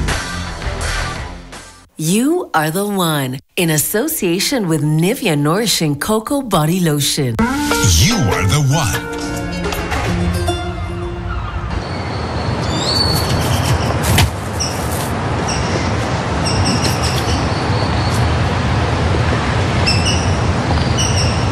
We actually cleaned it up a little bit so that when you finally came back, it looked the same as you left.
sweet with every bite.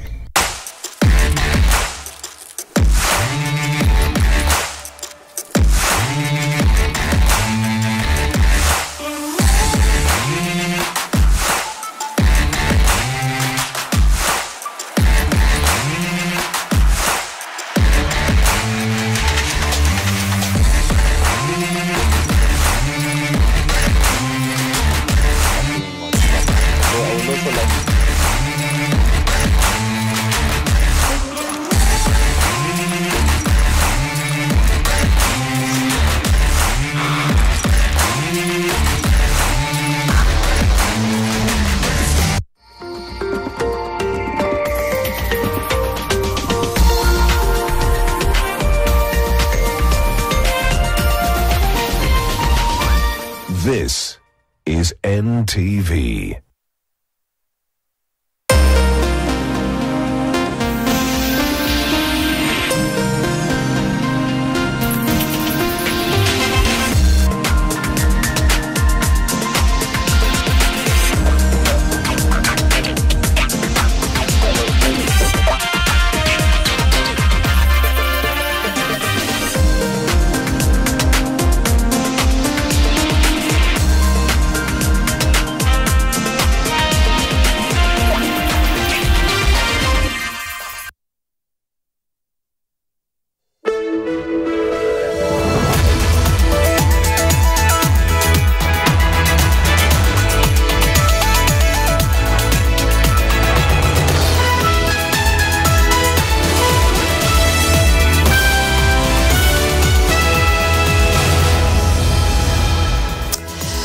Many are the times that children are pushed to the side when it comes to decision making and consideration of their views and other input when it comes to key decisions. But times are changing, and so are priorities and how much society accommodates the young people within it.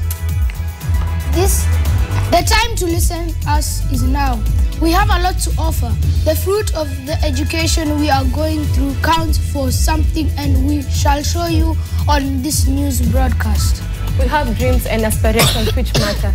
If we are not listened to because we are young, then you grown-ups may make plans that are irrelevant to us. So it will be good to listen to us.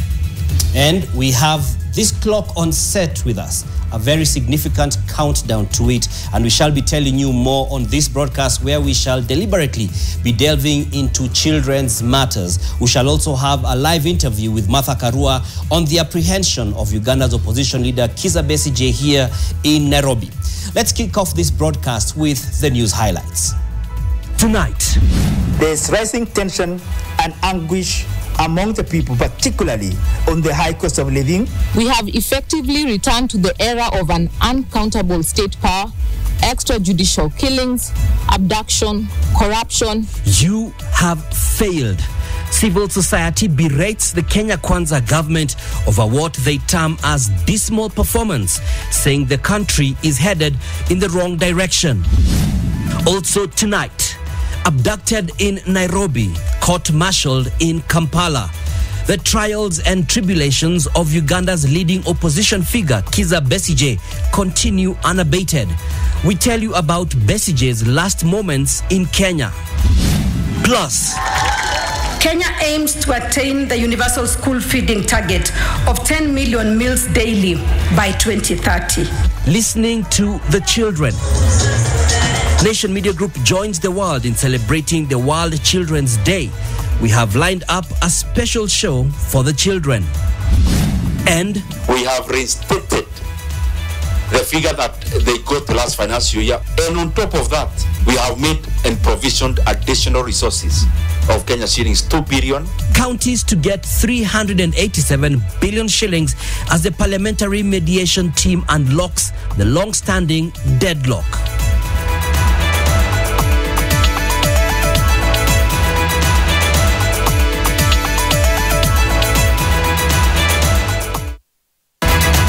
Live from Nation Center, this is NTV Tonight with Dan Wangi.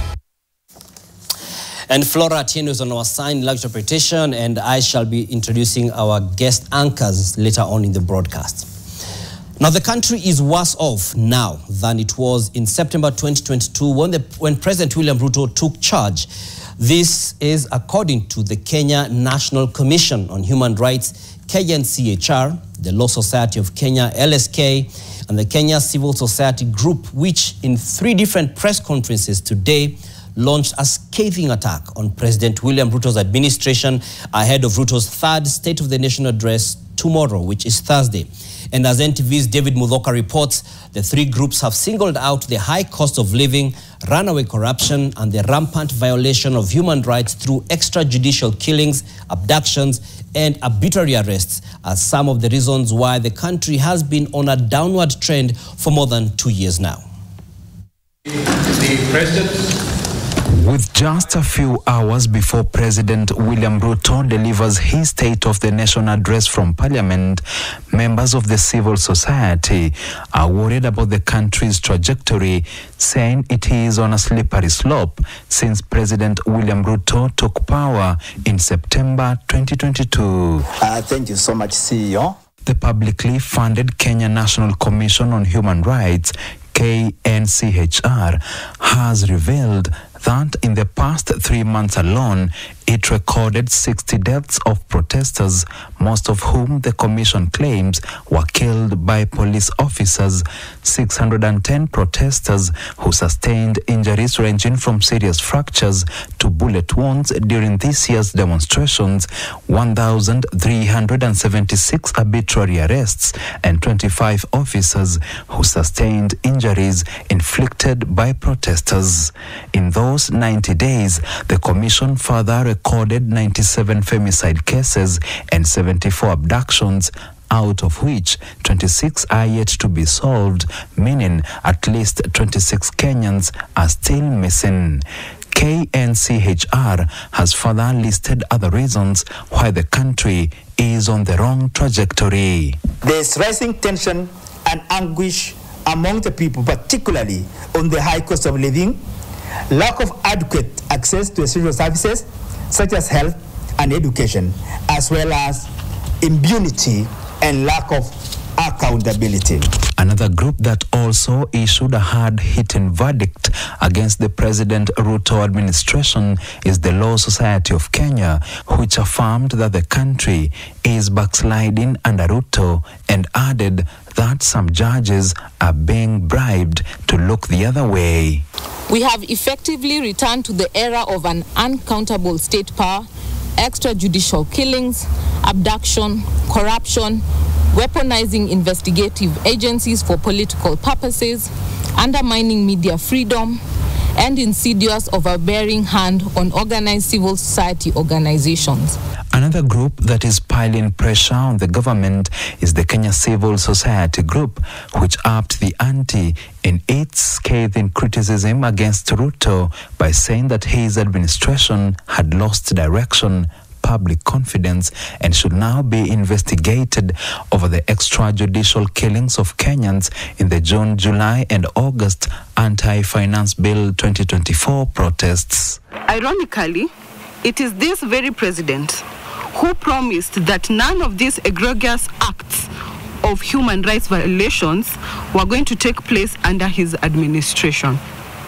What we witnessed during the pro-good governance demonstrations against the Finance Bill 2024 in June and July was at a scale like we never witnessed even at the height of the Moi dark eras. The group has further termed the president's State of the Nation address on Thursday as a public relations exercise, and that Ruto will only make the address because the Constitution demands that he does so. Focus now shifts to President William Ruto, who will be making his annual State of the Nation address on Thursday afternoon to see how he will respond to the issues raised. David Mudhoka, NTV, Nairobi. Now, Uganda's veteran opposition leader Kizza Besigye, who has been arraigned in Makindye military court-martial, was abducted in Nairobi on Saturday evening as he prepared to attend NARC Kenya leader Martha Karua's book launch. Besigye was to be the chief guest at the event and was abducted by an unknown number of individuals at 108 Riverside, where he had gone to meet someone before briefly heading for Karua's event. And as Duncan Haimba reports, Kenya is once again on the spot just a few days after the abduction and extradition of Turkish nationals who had sought asylum in the country, which begs the question, is Kenya abating human rights violations? It is at this 3-block apartment, 108 Riverside, whereby Uganda's veteran opposition leader Dr. Kizza Besigye was abducted on Saturday afternoon. Uganda's 4-time presidential candidate, veteran opposition supremo, Colonel retired Dr. Kizza Besigye, landed in Nairobi Saturday morning on November 16th. Landed in Nairobi Saturday morning, November 16th. His mission to grace Martha Karua's book launch as the chief guest, but it turned into him being a guest of the state in Uganda, following his abduction and subsequent extradition to Kampala before being arraigned at Makindye General Court Martial.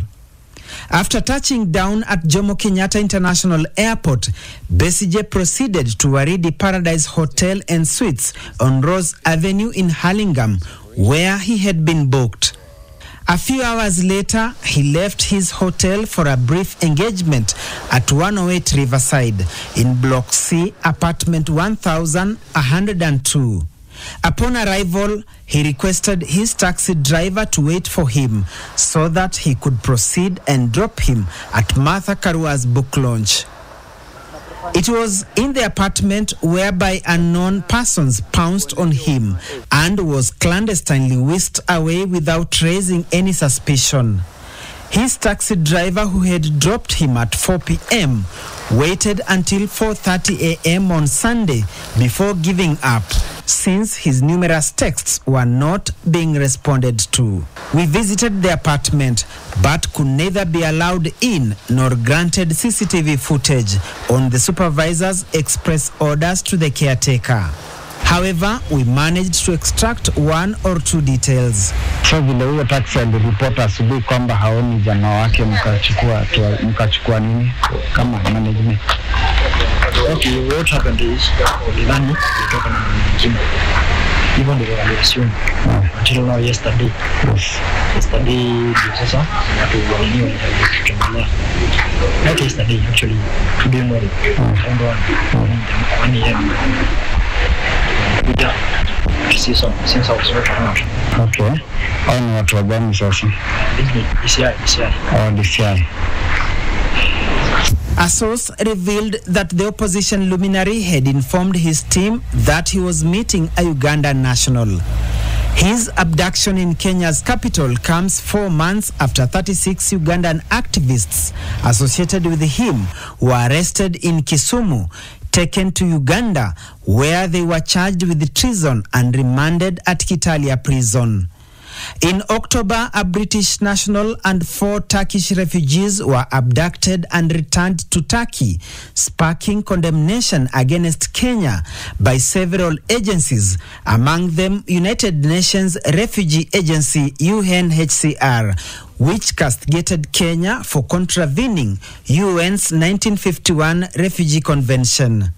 On 16th February 1999, Abdallah Öcalan, the leader of the Kurdish Workers' Party PKK, was abducted at the Greece embassy at the Nation Center and dramatically extradited to Turkey, where he is serving a life sentence.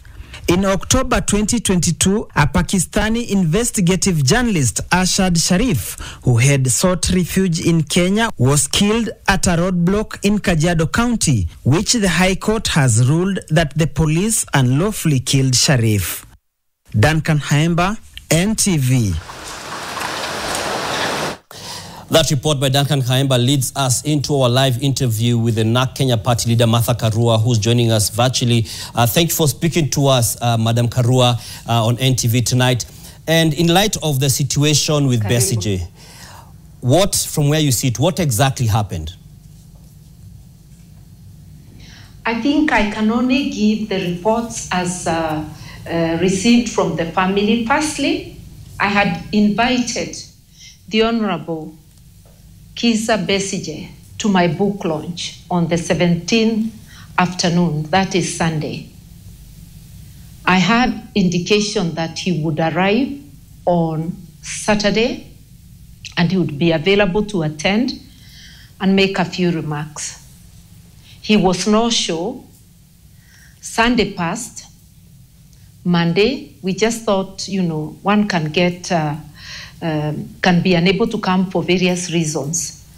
Then on Monday, there was concerns about his whereabouts by family members. And yesterday evening, they confirmed that indeed he was missing and that he had gone for a meeting. He had booked at Waridi Paradise Hotel in Kilimani, had taken a taxi to Riverside Apartments. The apartment number is given in the statement we issued today. And he had gone into the meeting, leaving the taxi man at the basement of the building around 4:30. And the taxi person waited until 4 a.m. on Sunday. And when Besigye did not respond to the many text messages, that's when he left. So by yesterday evening, his family contacted me and said he's missing. And after discussions and inquiries, we suspected that he was abducted while at the Riverside Apartments by security agents from his home country, aided, facilitated by Kenyan authorities. Remember, there is no way you can take an abductee either by air or by road without going through immigration. That's why I say confidently, aided and abetted by the Kenyan authorities. Today, we have reports that he was taken before a court-martial in Uganda, just like we were suspecting. Allegations that he was found with 2 pistols here in Kenya, with which he was going to attack military installations. I wonder whether they are enough even to attack a well-guarded house, leave alone a military installation. You'd expect they would be talking of a cache of arms. How did he come with 2 pistols on board a commercial plane? Why would they not arrest him if he has 2 illegal pistols in Uganda and on Ugandan soil? These are excuses dictators give. And it looks like we have 2 dictators side by side, William Ruto and one Yoweri Museveni. I'm fearing. Everybody now fears going across the border. I wouldn't want to go to Uganda now, lest Ruto follows me there to abduct me, the way Besigye was followed by Museveni's people. What will visitors coming to Kenya feel, remembering that Turkish refugees, people legitimately registered as refugees, were kidnapped, abducted, and forcibly taken back to Turkey against the non-refoulement principle?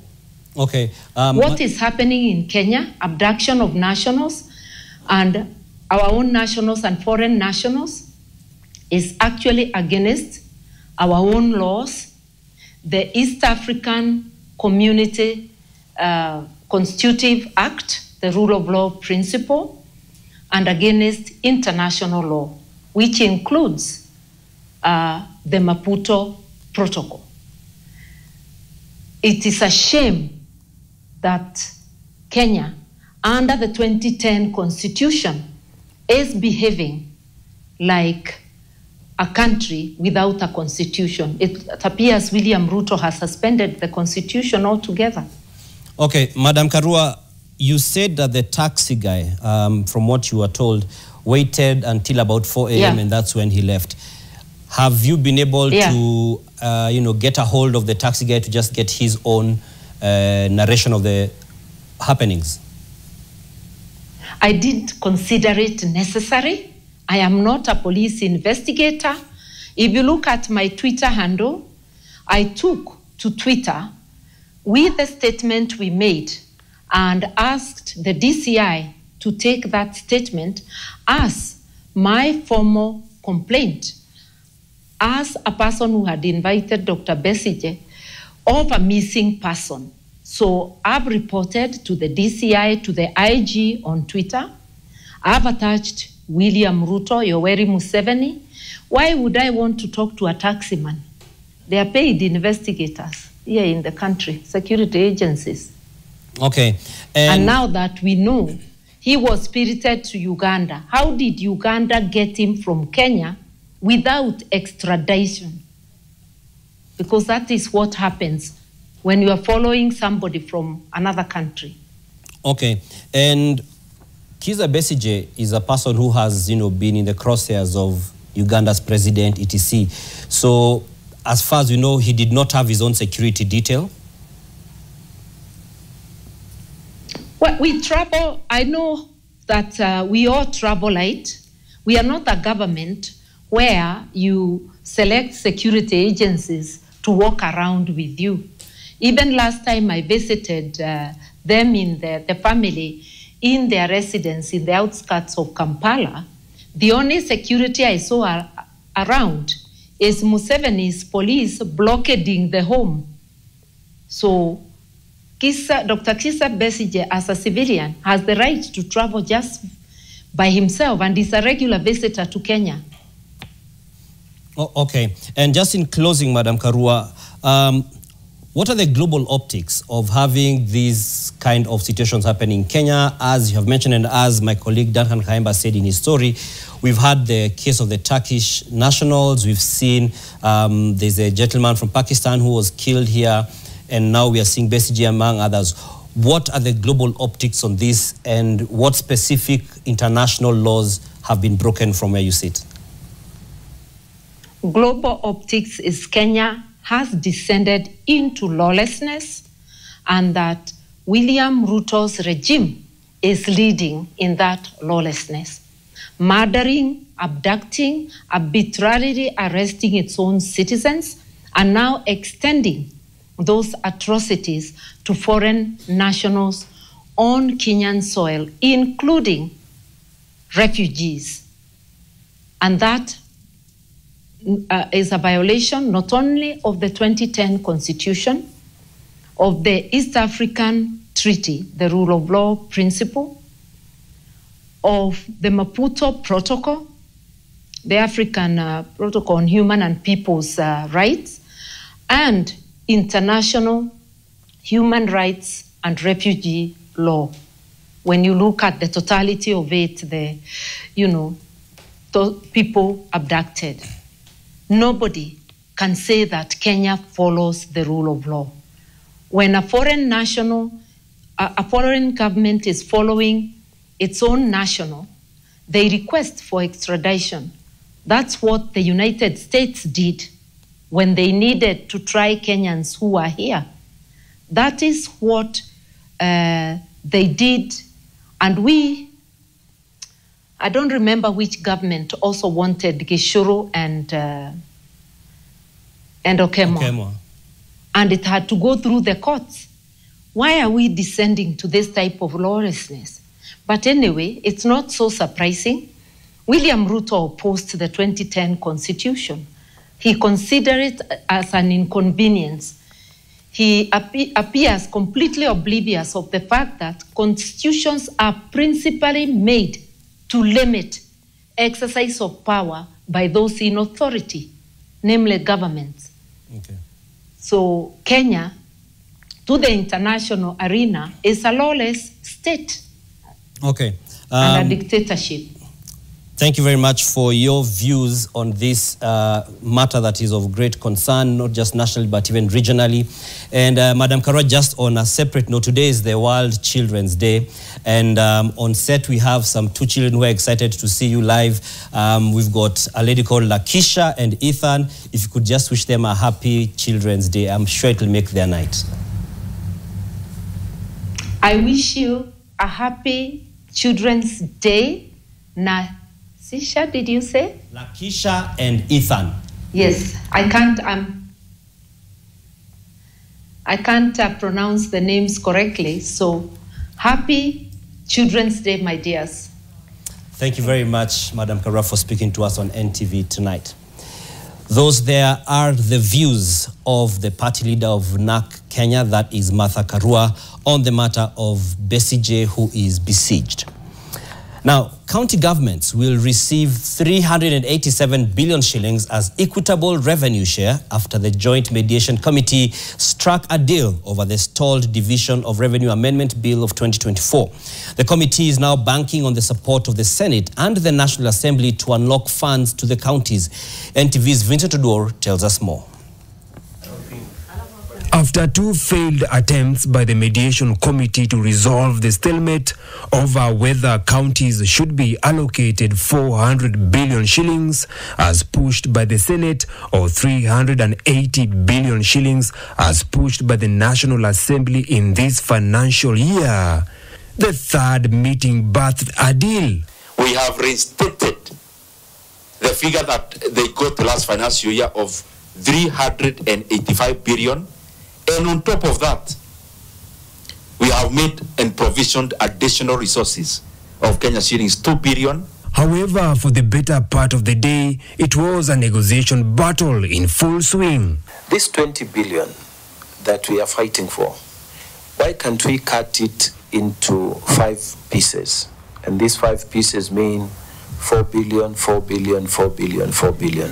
Why can't the national government absorb 4 of those pieces and the county governments absorb 1 of those pieces? You are claiming that you have cut 325 billion from the national government. You need to show us, so that we are not just plucking figures from the air. When Senator Mungatana says we divide, this is not a loaf of bread. You cannot just how? It has to be a scientific process. I can conclusively say that the counties will not suffer a lot of losses, given that their own source revenue increased last year, and chances are, if we go with the same trajectory, it is going to increase this year. The proposal that the national government had proposed of reducing the national burden by 346 is not being financed by the ordinary revenue. It is being financed directly by debt, which county governments don't have the power to go and borrow from. Absolutely. So let's stop this conversation at a point where we are where the National Assembly is being dishonest. To pass the County Additional Allocation Bill 2024 with the latest adjustment will require 2/3 support from both houses. We have also decided that we'll be supporting our counties additionally through County Government Additional Allocation Bill with resources of over 45 billion Kenya shillings, over and above the 387. Council of Governors had threatened to shut down operations in the counties in January next year if the impasse and the delayed disbursement of county revenues continued. Vincent Odur, NTV. So it's time for a brief on NTV tonight, but remember, we'll still be telling you what this is all about, this clock as well. We've got some control pads here and a lot more, and we shall be telling you what that's about. But for now, we take a short break on NTV tonight. We have more news after the break. Stay tuned.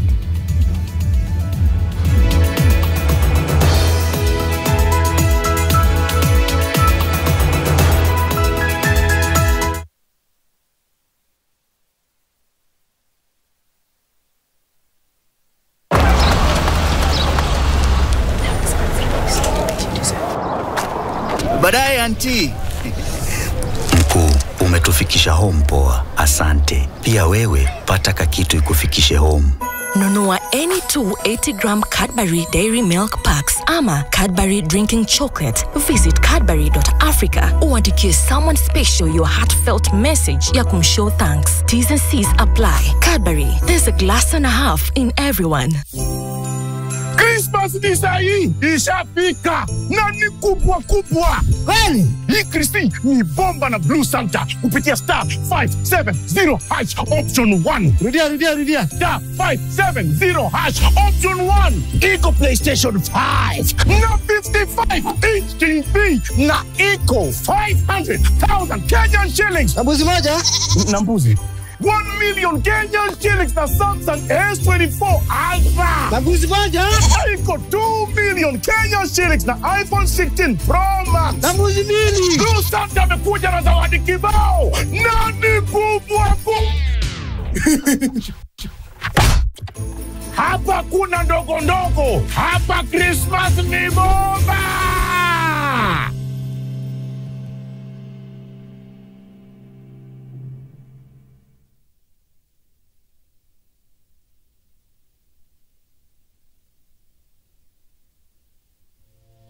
Do not miss Food, Packaging and Hospitality Expo 2024. Connect with companies from over 20 countries. Meet local suppliers, manufacturers, government buyers, hoteliers, and other industry professionals at Sarit Expo Center from 20 to 22 November, 10 a.m. to 6 p.m. I'll have the usual on the rocks, double. Your profile says you don't drink. Oh, and I missed out on the silky refreshing test? For real? For real. Well, in that case, I'll have whatever he's having. I drink responsibly. Knock knock. Who's there? Del. Del who? Del Monte. Real, recognize real. No added sugar, no preservatives. 100% real fruit. Shh. Star 570 hash.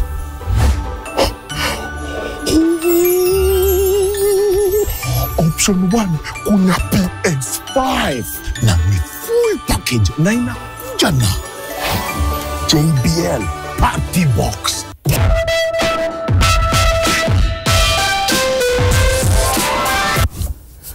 Your boom experience pia iko.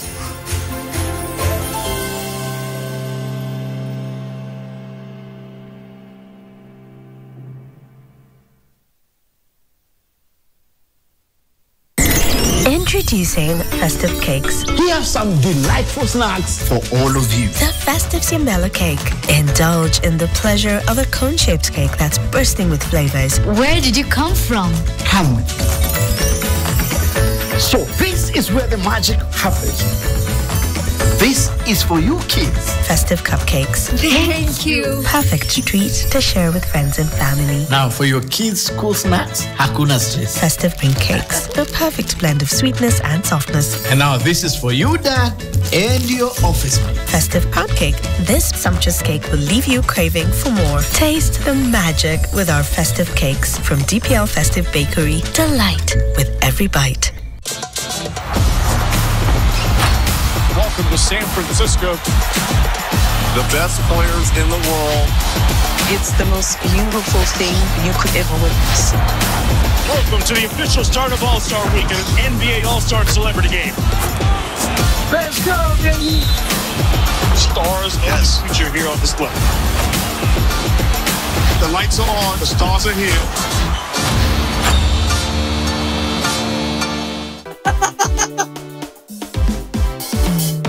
Hey, ungependa kuwa mshindi na Lucky Box? Ni rahisi sana. Bonyeza star 463 hash uwe mshindi. Kuna vitu vingi sana vya kushinda. Kama vile TV, kuka, washing machine, fridge, kipiki, pesa na hata gari. Na sio gari tu, Subaru. Na kuna jackpots kadha wa kadha. Kuna power jackpot ya 1.9 million. Mega jackpot 2.5 million. Na super Sunday ya 3 million Kenya shillings. Kila mtu anaweza kuwa mshindi. Bonyeza star 463 hash. Uwe mshindi. Kuchagua box ni kuchagua chapa.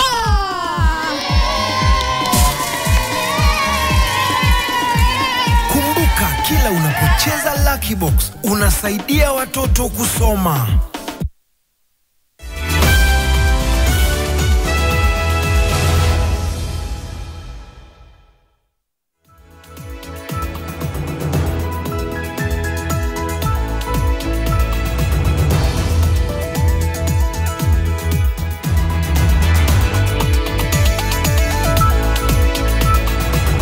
Welcome back to NTV Tonight alongside my co-host, and I'll allow them first to just introduce themselves so that we could be on the same page. My name is Ethan Joel. I'm a pupil at St. Mary's School, Nairobi, Lavington. I'm in grade 5 and I am so happy to be here. Good, thank you. Well, my name is Lakisha Mudibo. I am a Form 2 student studying in St. Clair Nemu Girls High School. It's an extra-county school located in Dagoretti, Nairobi. Thank you. Those are my co-anchors for the night. Now, the government is working to finalize regulations on the Children's Act. The Directorate of Children's Services confirmed that the regulations are awaiting public participation, which will take place within a period of 6 months. The Directorate said that the Supreme Court of Kenya has finalized the development of the rules and procedures necessary for guiding the court in implementing the Act. Our reporter Martin Mora tells us more. Acknowledging the selfless effort by the judiciary in the improvement of the child justice system, the Director of Directorate of Children's Services, George Migos, said the court had gazetted the Standing Committee on the Administration of Justice for Children in Kenya. Children's Act of 2022. Miaka 3 baadaye hatuna regulations za kufanyiza kazi ile sheria ya watoto. Na wanasheria wanasema, na mimi ni mmoja wao, ukiwa na sheria ambayo haina regulations ni kama hauna sheria pale. A registration without regulations is a dead registration. Speaking during celebrations to mark World Children's Day in Murang'a County, Migos, who represented the Labour CS, said county governments have a huge mandate in promotion and provision of services to children as per the Constitution and the Children's Act. Na tunaomba hii ikuwe emergency, especially wana PS, ya kuhakikisha kwamba county children advisory committees na sub-county children advisory committees are functional. This is an emergency for our children. On his part, Director of National Council for Children's Services, Bishop Bernard Njoroge, said the government should consider establishing a Ministry of Children so as to ensure more funds are allocated for children welfare. You're Minister of Gender. Why not the children? That is the only way we'll be able to progress, and the talk of children will not be a mere talk. That is what I would ask the cabinet to start thinking seriously of having a Minister of the Children. Murang'a Deputy Governor Stephen Munania said the county government has established a children policy which will guide and regulate matters concerning children. We are in contact with the national government administrative structures, with the Office of Director of Public Prosecution, so that we can ensure that the children rights in Murang'a have been asserted to and have been given a priority in the development of Murang'a County. In Nakuru, First Lady Mama Rachel Ruto, accompanied by other leaders, celebrated this day with song and dance as she stressed the importance of the school feeding program. We are working to ensure every child has access to a nutritious meal daily. Kenya aims to attain the universal school feeding target of 10 million meals daily by 2030. Currently, we are feeding 2.5 million children daily. With children being abused every day, the ministry in charge of children issues said the government is increasingly putting in place strategies to prevent cases of child abuse. Wewe mzazi wa Kenya, umefanyia nini huyo mtoto kuhakikisha kwamba huyo mtoto anakuja vizuri ili ategemewe kwa maisha ya baadaye? Martin Mora, NTV. Amid the global celebrations, thousands of children have fallen victim to violence, underscoring the urgent need for robust policies to safeguard their welfare and secure their future. The 2023 Economic Survey reveals a staggering 161,000 cases of children requiring protection, with over 123,000 of these young ones having suffered violence. Ruth Sarmoi Chesenge has more. Just 2 days to the World Children's Day, Jackson Joroge Munge Kenya, the Nakuru branch manager of the Bomalink Concepts Limited, was charged with 37 counts relating to defilement and child pornography. Appearing before Nakuru Senior Resident Magistrate Emmanuel Soita, the 42-year-old was accused of assaulting and subjecting minors to worst form of child labor between November 2023 and November 2024. You have been charged with the offense of child pornography, contrary to Section 24(1)(d) of the Computer Misuse. The manager is accused of luring girls under the age of 17 years to his house, drugging them before defiling them while recording himself in the act. You intentionally and unlawfully produce obscene images depicting the image of a child, PW, with a mobile phone make Samsung. Joroge is also accused of interfering with a witness of defilement in 2015, where he was charged with defiling a 13-year-old. After pleading not guilty to all the charges, the suspect was apprehended at the Nakuru GK prison until December 2nd, when the case will be mentioned. Offense to offense.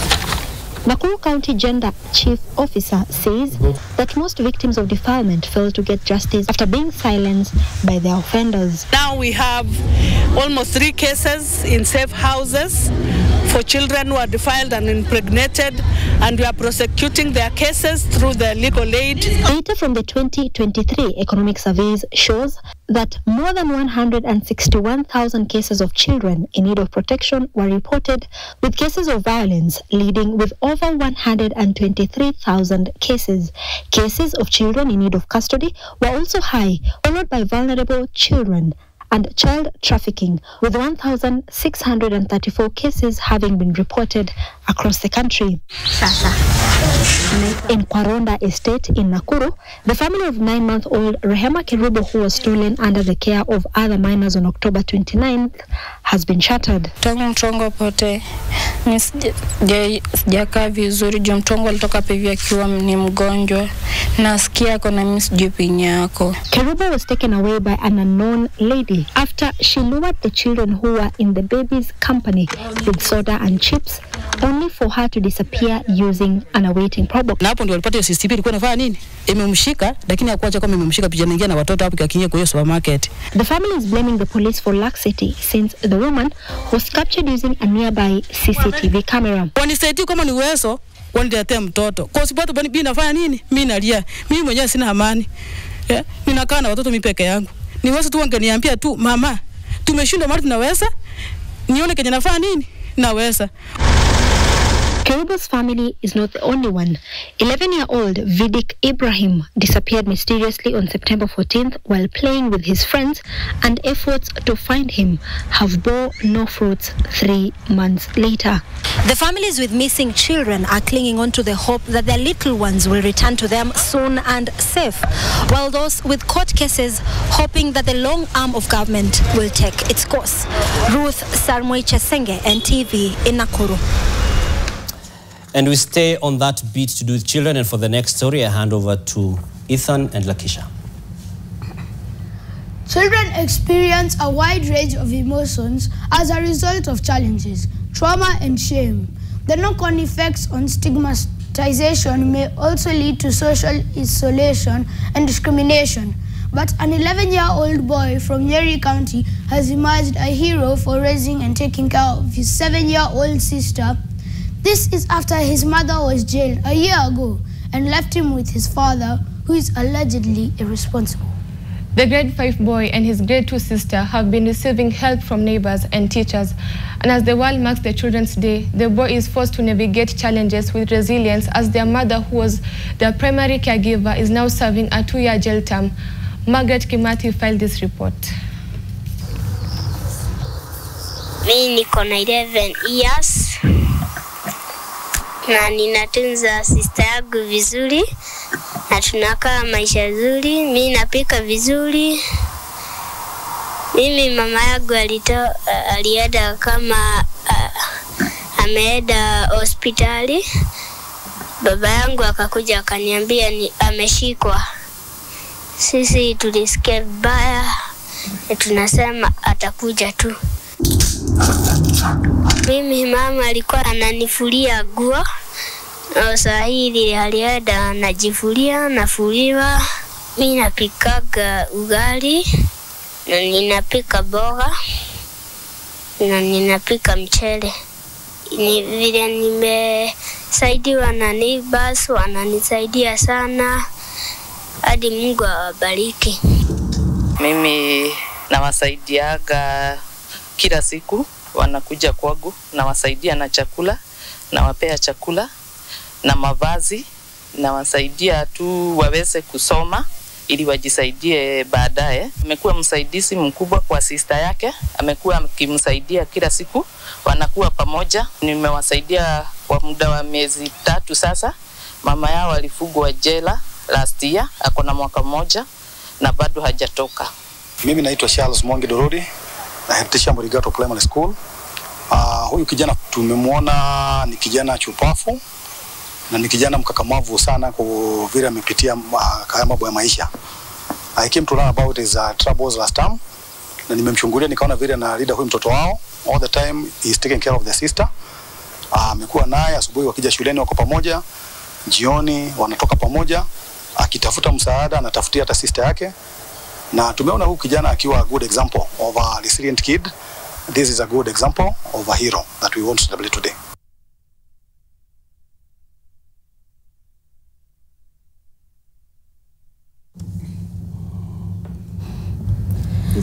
As the world celebrates World Children's Day, the number of new HIV infections stemming from mother to child transmission are on the rise.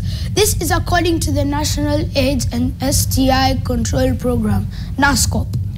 63% of new HIV infections among infants were due to an increased mother-to-child transmission rate, as the mothers either stopped using or are not using antiretroviral therapy. In 2023, no county managed to achieve the mother-to-child transmission rate validation target of 5%. At least 1,360 children actively on antiretroviral experienced treatment interruption in 2023. 5 counties recorded a transmission rate higher than 20%. Wajir, 33.5%, Mandera, 26.9%, Samburu, 26.8%, West Pokot, 21.2%, and Isiolo, 20.9%. Now, 7 counties had mother-to-child transmission rates lower than the national average of 7%. Migori, Kisumu, Murang'a, Kirinyaga, Nyeri, Siaya, and Nairobi achieving the lowest mother-to-child transmission rate.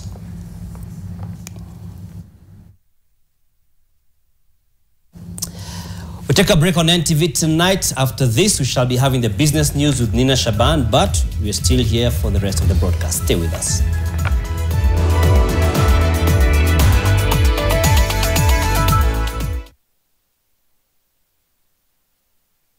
Rahisisha uwezo wako wa ushindi kwa kukuwa memba wa Loto Moto, na ni rahisi. Dial *570#.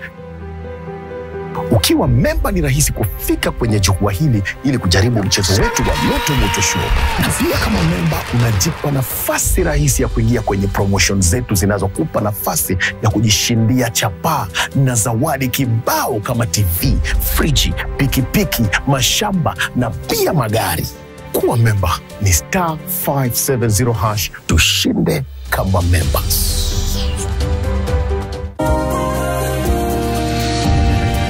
When I have back pain, I reach for 2 tablets of Panadol Extra. It's boosted by caffeine for fast relief of strong pain, like headache, toothache, and muscle pain. And I am finally released from pain and ready to be there for those who need me. Try Panadol Extra for fast and effective relief from strong pain. Hammer down prices this Black November. Naka full Day 21 of daily crazy offers. Massive deals, bigger discounts, lower prices, unbelievable unbelievable prizes. Shop and save more than ever na Carrefour. Yes. Tarehe 4 on 4th hadi tarehe 15 up to 15th of December. Mwezi wa 12. Mungu anatupa nguvu kupitia kwa damu na mwili wa mwanawe.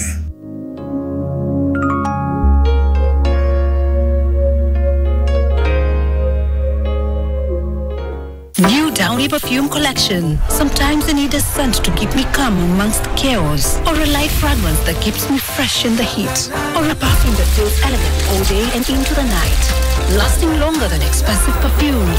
New Downy, lavender calm, sunrise fresh, and sweet elegance, freshness that inspires confidence. Your dreams have come true. Try it for only 20 shillings.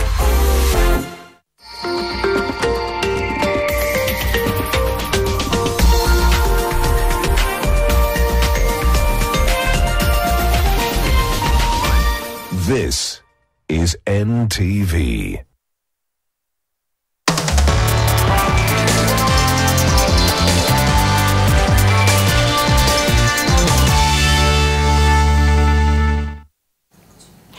A very good evening to you from wherever you're watching. It's time to take a look at the business news. My name is Nina Shaban. Now, the gap between actual and projected revenues in the first 4 months of the 2024-2025 fiscal year to October has hit 42.9 billion shillings on underperformance of tax collections. Now, the shortfall in total revenues has been attributed largely to missed targets in the opening months of the financial year, even as the Kenya Revenue Authority, KRA, marks a recovery in netting in recent months. Total revenue raised in the 4 months stands at 885.3 billion shillings against a target of 928.2 billion shillings, with ordinary revenue or taxes marking the largest shortfall of 48.1 billion shillings compared to the same time last year.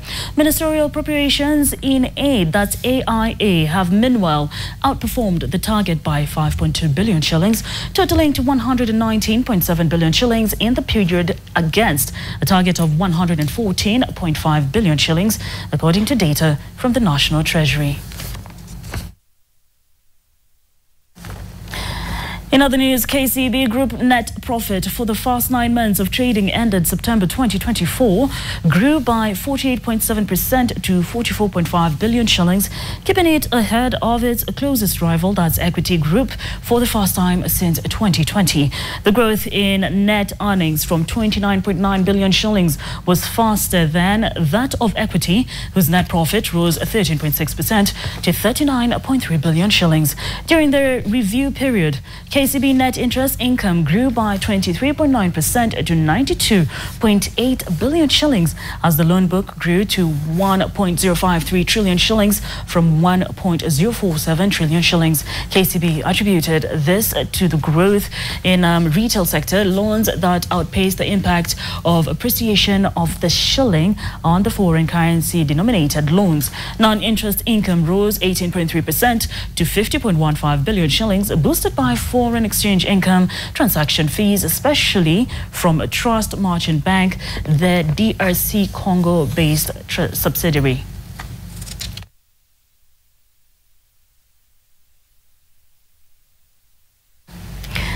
Standard Chartered Bank Kenya grew its net income to 62.7% in the 9 months ended September, helped by higher income from lending and transactions. The bank posted a net income of 15.8 billion shillings in the period compared to 9.7 billion shillings a year, marking the fastest pace of earnings growth among listed banks that have published their results. Total interest income rose 23.9% to 29 billion shillings, benefiting from increased lending and investment in government debt securities in a higher interest rate environment.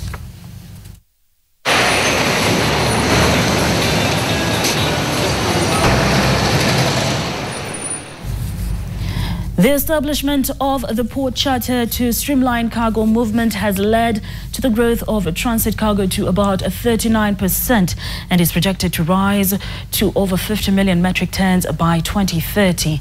The charter, formulated in 2014, brings together over 52 public and private agencies to ease the cost of doing business through Kenya, and it has led to massive improvement in cargo handling. This is according to the Northern Corridor Transit and Transport Coordination Authority Executive Secretary, that's Dr. John Dang, who says stakeholders are working towards realizing the target of 48-hour turnaround time between the point of entry to the point of exit.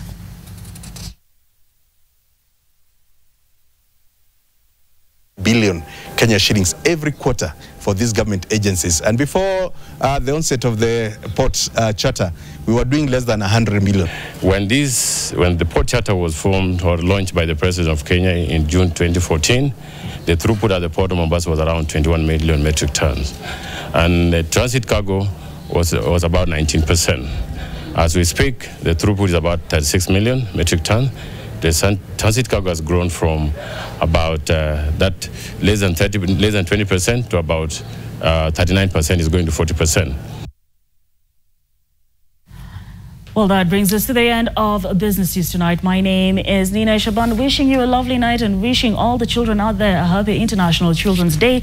As you can see, they are Dan Mwange's core anchors. So after the break, they shall be back with more.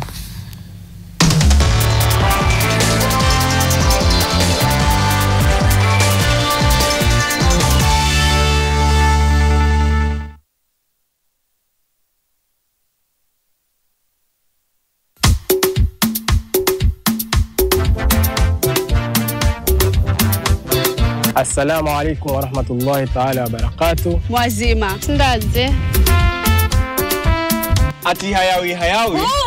Jamani, nakuambia Shujaa TV tumeingia Malindi. Manze, tumefika finally. Venye tu tuliwashow. Tunakuletea biz, talent, relationship, vibes. Tuko hapa juu yako bosi. Wasichana sienge anacheza hii. Na usisahau tutakuwa hapa kila Wednesday kutoka 10 mpaka 11 p.m. Tutakuwa host wako Sanchez Mali. Ni bad girl Ivio. And this is Shujaa TV. Only on NTV. Ahlan wa sahlan. Usikose. Haya. Na ningependa watu waendelee kutizama Shujaa TV.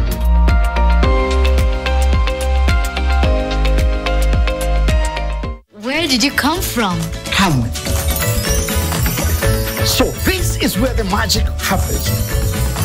This is for you kids. Taste the magic with our festive cakes from DPL Festive Bakery. Delight with every bite.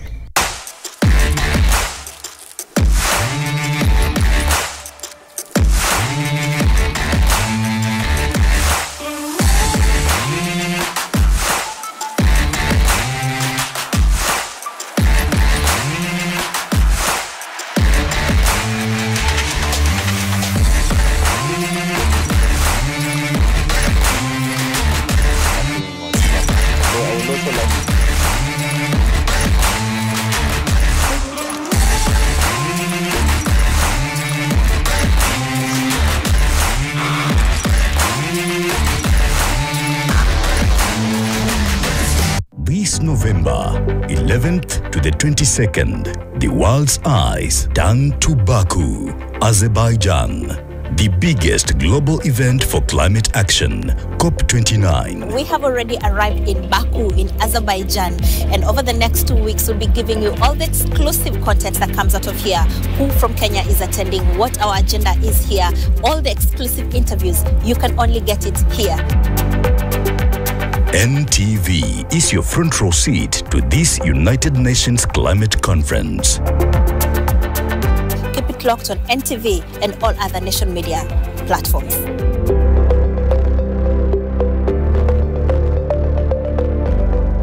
I used to live in this house, Pasiflora. And the girl with the little pearl, she was my daughter. Do you really think that he was murdered? There was some evidence that proves that he was, but I just couldn't think of anyone who could do something like this. Oh my goodness. Is it you? You are the one. You are the one, in association with Nivea Nourishing Cocoa Body Lotion.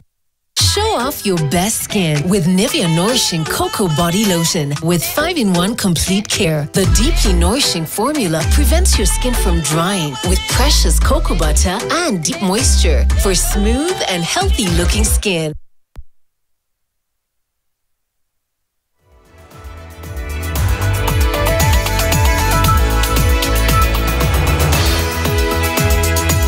Welcome back to NTV Tonight. Now, the National Assembly has completed the first phase in a series of sessions to gather Kenyans' views on proposed changes to several sections of the 2024 Finance Bill, with residents of Taita Taveta and Kericho counties using the opportunity to express their feelings about the proposals. Residents of Taita Taveta got an opportunity to air their views before the National Assembly's Finance and Planning Committee. They called on the government to find alternative ways of raising revenue, noting that the services they receive remain substandard. Kitu tunaomba tuangalie hata sisi maslahi yetu na yale mengine niliyosema, pesa pia za hizi zinatoka za county, tunastahili zijeke kwa muda wake kama kawaida, kwa maana kuna watu wanazitegemea. For the first time, the issue of taxing revenue from digital platforms was raised, with residents suggesting that if the proposal is implemented, a framework should be created to support youth in content creation and entrepreneurs. Ya kwamba tuweze kuwa na utaratibu, hata kama kutakuwepo na kutozwa ile kodi, hatukatai, lakini tuangalie hawa vijana tunapowekea hii kodi, je, wanasaidika kwa namna gani? However, Committee Chair Kuria Kimani said the government's focus is on taxing the platforms and not the users. Hakuna taxation ambayo iko proposed ya content creation. Hakuna kitu kama hiyo. There is nothing like that. The proposal in the bill is to tax the platform, not the user of the platform, because these are businesses. You know, TikTok is a business that is registered in China. They are generating an income from Kenya. Facebook is a business that's registered in another different country that they're generating income in Kenya. And when a business generates income from, they should pay their fair share of tax in that particular country. In Kericho County, residents criticized government on corruption and misuse of funds, though they expressed no issue with paying taxes. We want also to make this government to account each and every coin in form of services, and at the same time we need to make our lives easier. Concerns were raised that only residents in urban areas of Kericho attended, leaving out rural communities who were not informed about the process. I saw the people in this participation, most of them came from within the town. So there are people from rural who are going to be affected by this bill, who are going to be affected by all the activities throughout, and they did not come. According to Aina Moi MP Benjamin Langat, the hearings raised critical issues including taxation on retirees and agricultural products. He stated that residents had no issue paying taxes as long as they are utilized appropriately. The corruption and the management of those taxes, I think that is where the problem is. And I think as a country, we shall take back the report and say Kenyans are willing to pay taxes. But we as leaders, we must devise ways and means of managing those resources properly and actually punishing the corrupt public servants. The hearings concluded the first phase of collecting public views before the committee compiles its report for submission to the National Assembly. Yugen Nambeka, NTV, Mombasa.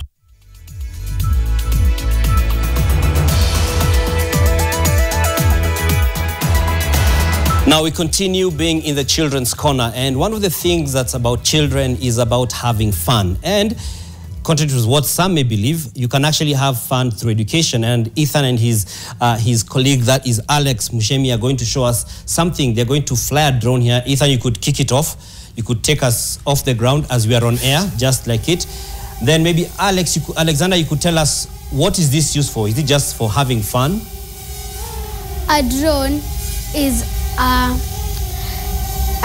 okay, first, anything that is controlled with a controller and has no pilot inside is a drone. Okay. Even if it's a large aircraft with no pilot that's controlled with only one controller, that's a drone. Okay, good. So, one of our rights is to be happy. We can use technology to be happy. Like the drone, it can do many other things.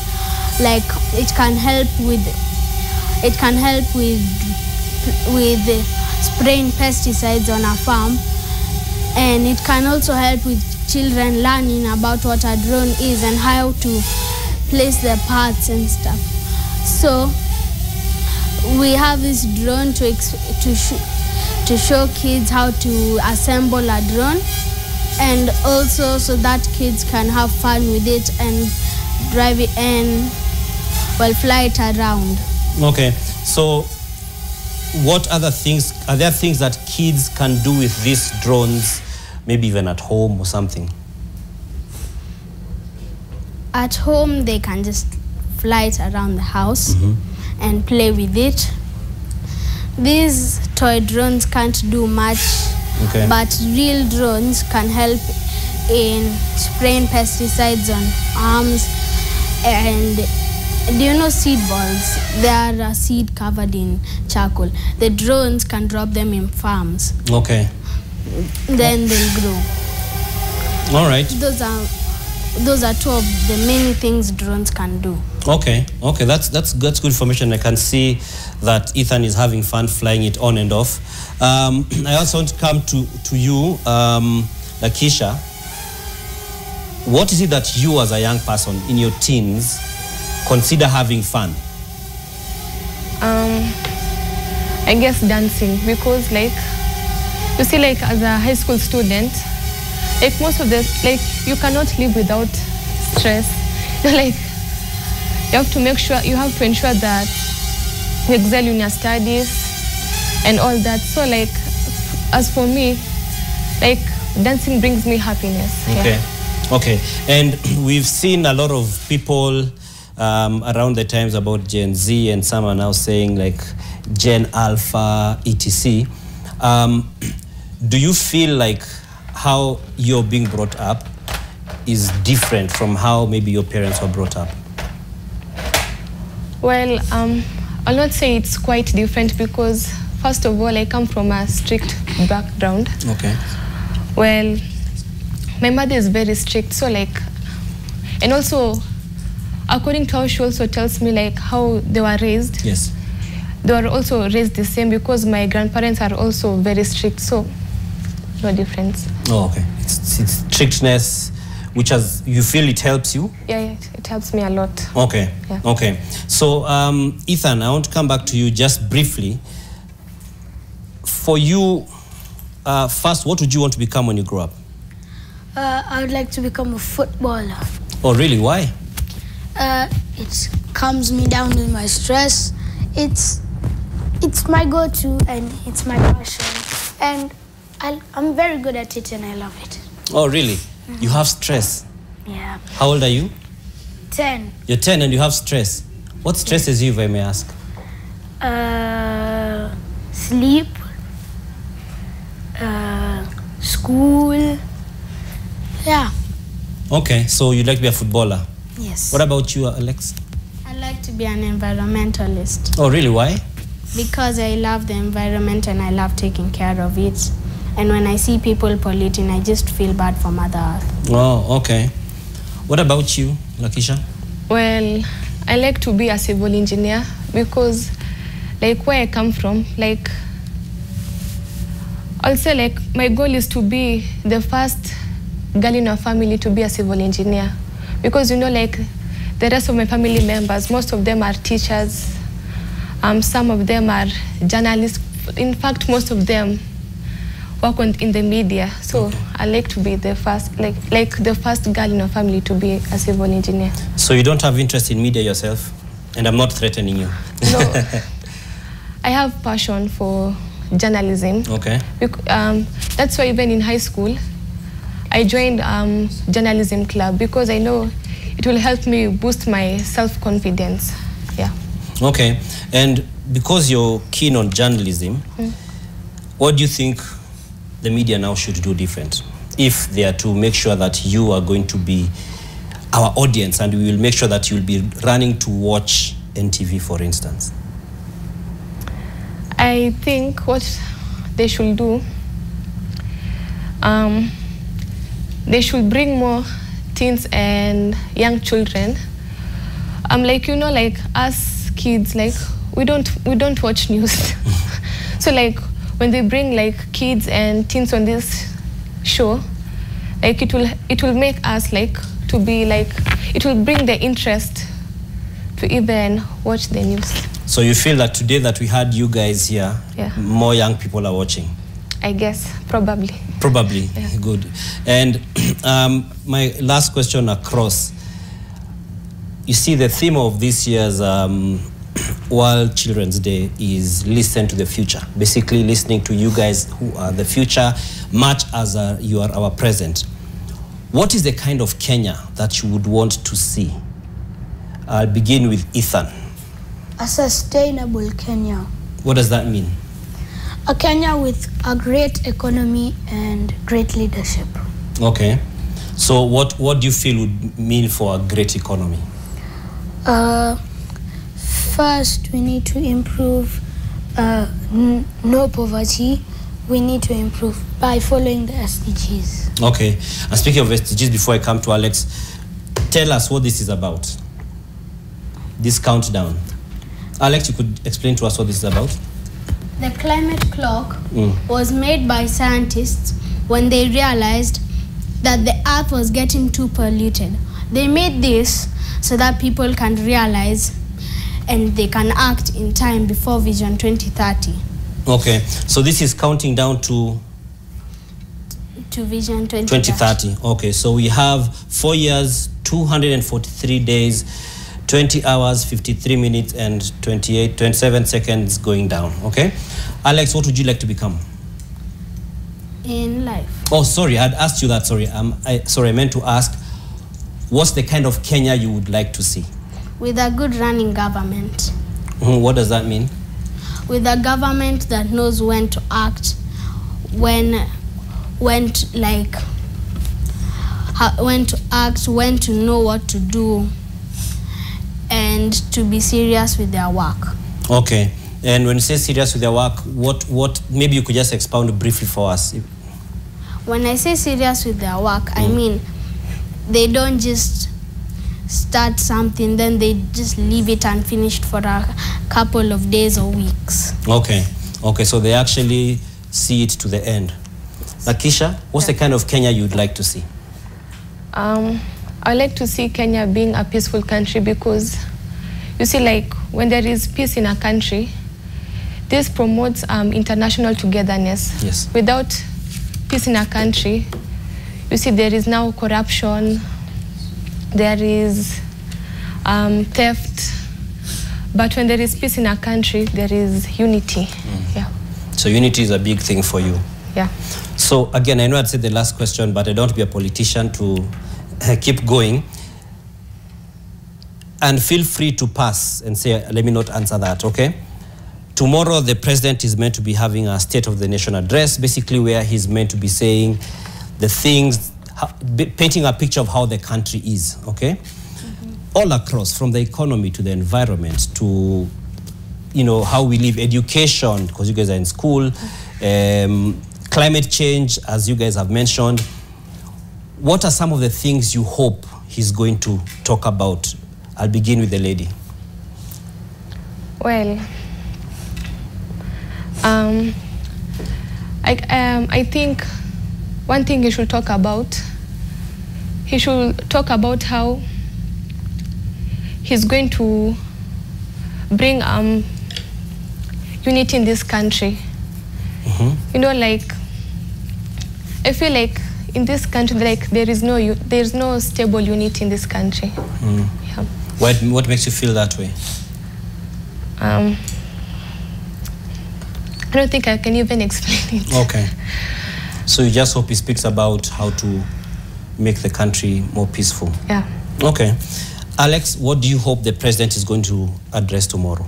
I also wanted to say about peace, because the news has shown that many people have been murdered and kidnapped, and this country needs peace to stop the murders and kidnaps, because if this keeps on going on, Kenya might not have that much of a population anymore. All right, that's good. That also speaks to security as well. Ethan, what do you expect the president to address tomorrow? I'll skip on that, please. Okay, thank you, and I get it. That's been it for NTV tonight. Myself and my co-hosts, who are allowed to just say their names as we come to a close. Ethan Joel.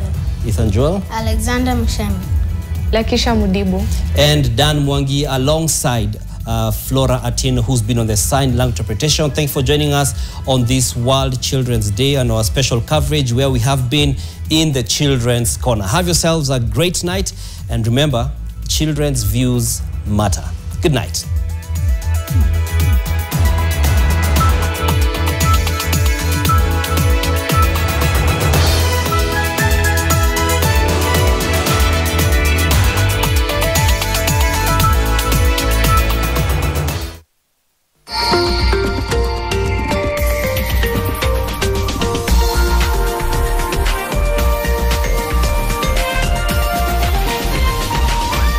This is NTV.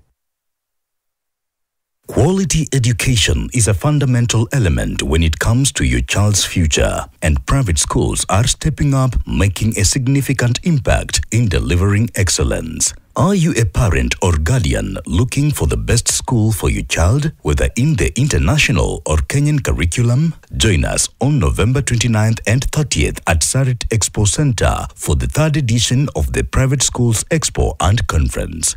Be part of this exciting 2-day exhibition and explore a wide range of options for your child's education from kindergarten to primary and secondary levels. The 3rd edition of the Private Schools Expo and Conference is packed with opportunities to engage, network, and discover the latest developments in Kenya's private school education sector under the theme, Nurturing Learners for a Sustainable Tomorrow. For more information or to exhibit, call Derek on 0719 300 469 or email dochieng@ke.nationmedia.com.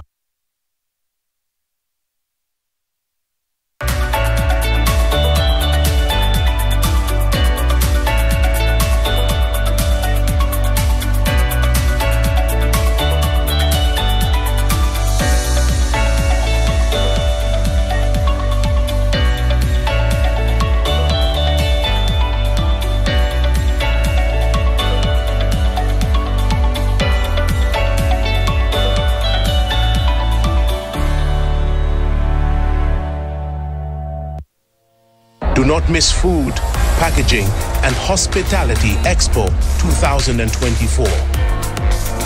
Connect with companies from over 20 countries. Meet local suppliers, manufacturers, government buyers, hoteliers, and other industry professionals at Sarit Expo Center from 20 to 22 November, 10 a.m. to 6 p.m.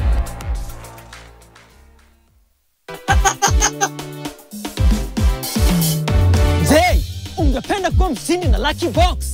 Ni rahisi sana. Bonyeza *463# uwe mshindi. Kuna vitu vingi sana vya kushinda, kama vile TV, kuka, washing machine, fridge, kipiki, pesa na hata gari. Na sio gari tu, Subaru. Na kuna jackpots kadha wa kadha. Kuna power jackpot ya 1.9 million, mega jackpot 2.5 million, na super Sunday ya 3 million Kenya shillings. Kila mtu anaweza kuwa mshindi. Bonyeza *463#. Uwe mshindi. Kuchagua box ni kuchagua chapa.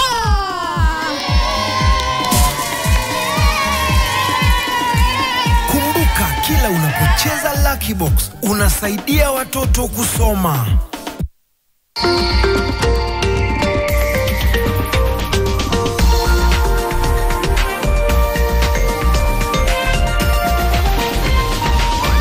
NTV, turning on your world.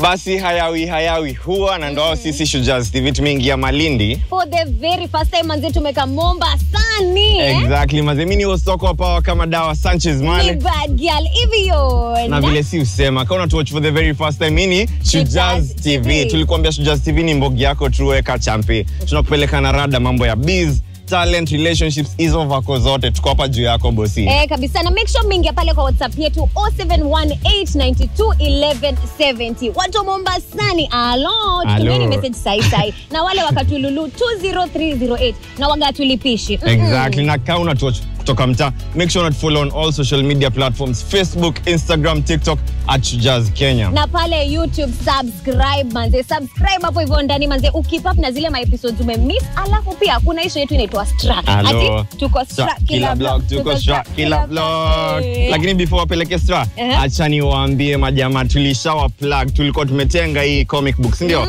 Unaweza ipata all over Kenya manze. Tuko na distributors wako hapo juu yako. Tuko na issue mpya October na bado December kuna nyingine brand inaingia, sawa? Chapter 157, chapter 157 isha land ya festive season. Alafu cheki wase, drama ya Struck kuna venye imeshika iko moto sai, si magangster, si biz, si relationship. Hebu tuende tucheki manze, round hii tumefika wapi? Twende sana.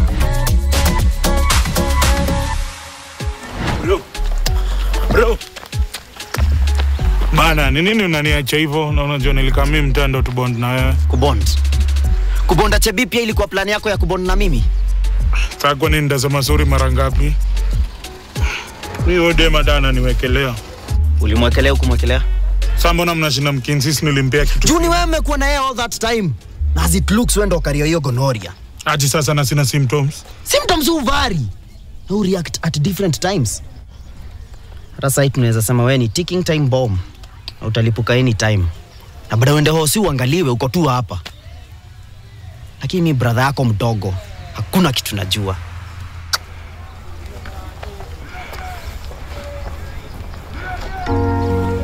Shusha Jaden aliambia chief na kikao mzima ati nilikuja nirudi kufanya Kiachana na yeye, ako tu bicha. Sasa Jaden anaishi na hiyo familia. Ikisili itakuwa tu sawa. Aje tricks. Okay, najua na sound impossible, but imagine siku moja Jaden atakurudia.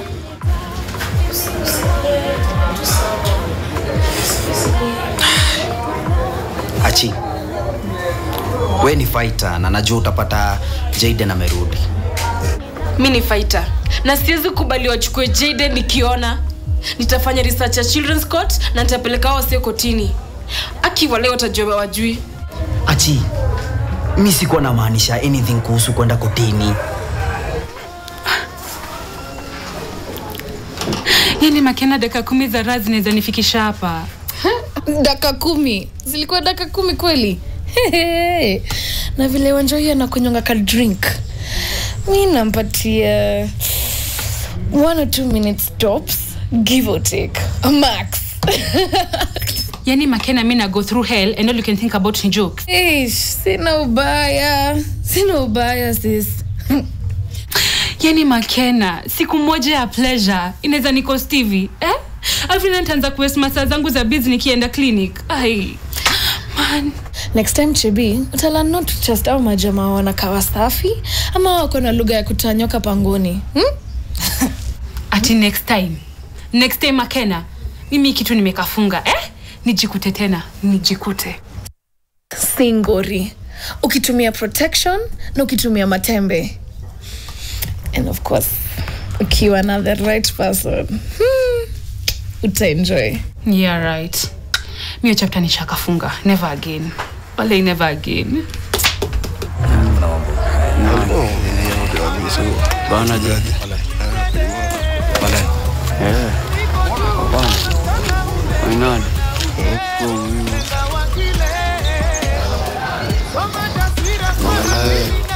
Ndio tunakija na raka. Bana jadi.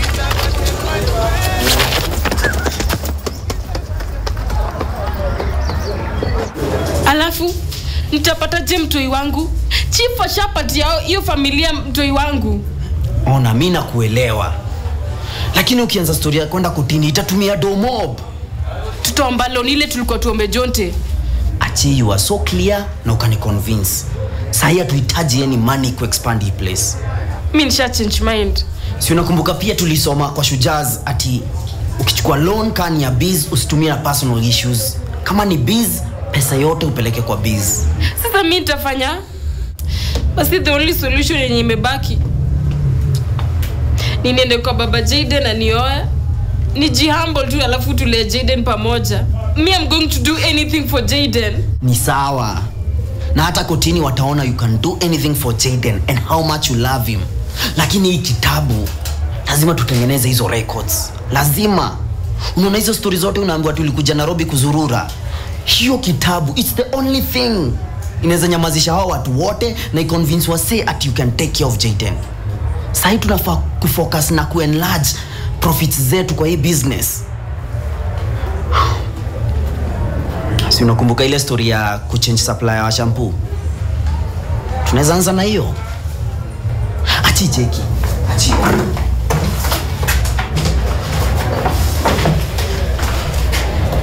Next, angalia. Records zetu si mbaya achi. Tuko almost there. We're on the right path. Achi. Sasa wewe na wanjo. Sasa imagine ingizwaje. Lakini acha tutende tu hiyo clinic man. Actually siwezi, niko very busy. Siwezi take some time off. Hai Makena. Hizi ni gani sasa tena umeanza? So ulikuwa umenipromise utanipeleka clinic. Chicks atakupeleka. Na peleka na wapi? Please peleka Chebiko clinic. She'll need a shoulder to cry on akipata kona ball. He? Hapa inaonekana kuna mtoto afraid sana kisikia niko na ball. Ni furahi aje. Unajua kupata ball bila kujipanga ni stress tupu tu. Sisi taka hii happen ya mtu. Sijali Chebi, I'm here for you. Thanks Aki. Kwanza hapa kuna mtu mwenye hapa mamake ni prayer warrior, ni mtumiange prayer request ni tanguliange Aki. Madhango akikuombea zake zitafika kwa sky, zi bounce back chini na ubaya sana. Hatawezi. Anyway, all the best. Sawa. Chami nikimbe job. Sawa. So, uko ready? Tuende clinic tuangalie kama kuna bola au umeponea. Twende tu. Ndo msaliti, si ndio? Zinaongea na wewe. Ulilipo ngapi na kina Putin? Bro. Hapa nimepangwa bro bana. Hakuna kitu nimedu bana. Hapa uongo ndo atupendi, sawa? Na vile inaonekana kama wewe na Judas mko on the same WhatsApp group. Cheki.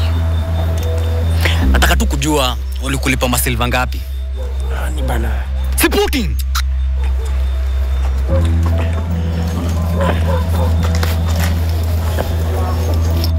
Malipo yako ndio hii. Lakini unajua Judas alipatiwa 30%. Najua inflation.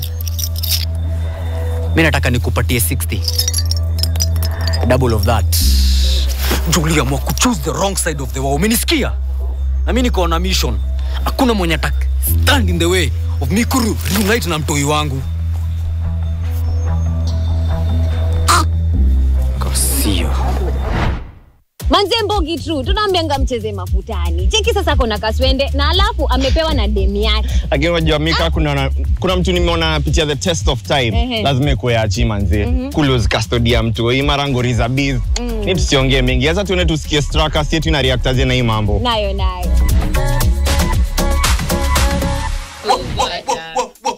Wala panga.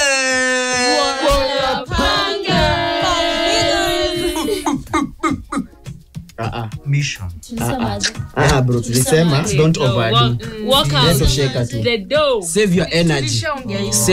Unaona saving? Tulikukalisha chini tukaita kama still leo. Bro, save your energy. Ukisave your energy kuna mahali utaitumia hapa mbeleni. Unaona venye Achie anatafuta pesa ya kutumia mahali apeleke kwa chief. Sasa angesave ingemsaidia. There's importance of that. Anataka kuchukua story ya doza biz apeleke kwa personal life. Now who comes between her interview? Mwas. Yeah. Mwasa smart hapo. Who is this guy? Unajua alilan. Unajua Mwasa alikuwa approach. Akakwambia mchukue loan, mu expand business, ukasema we don't need the money right now. Yeah. Sasa umepata emergency, ndio hii sasa unahitaji do.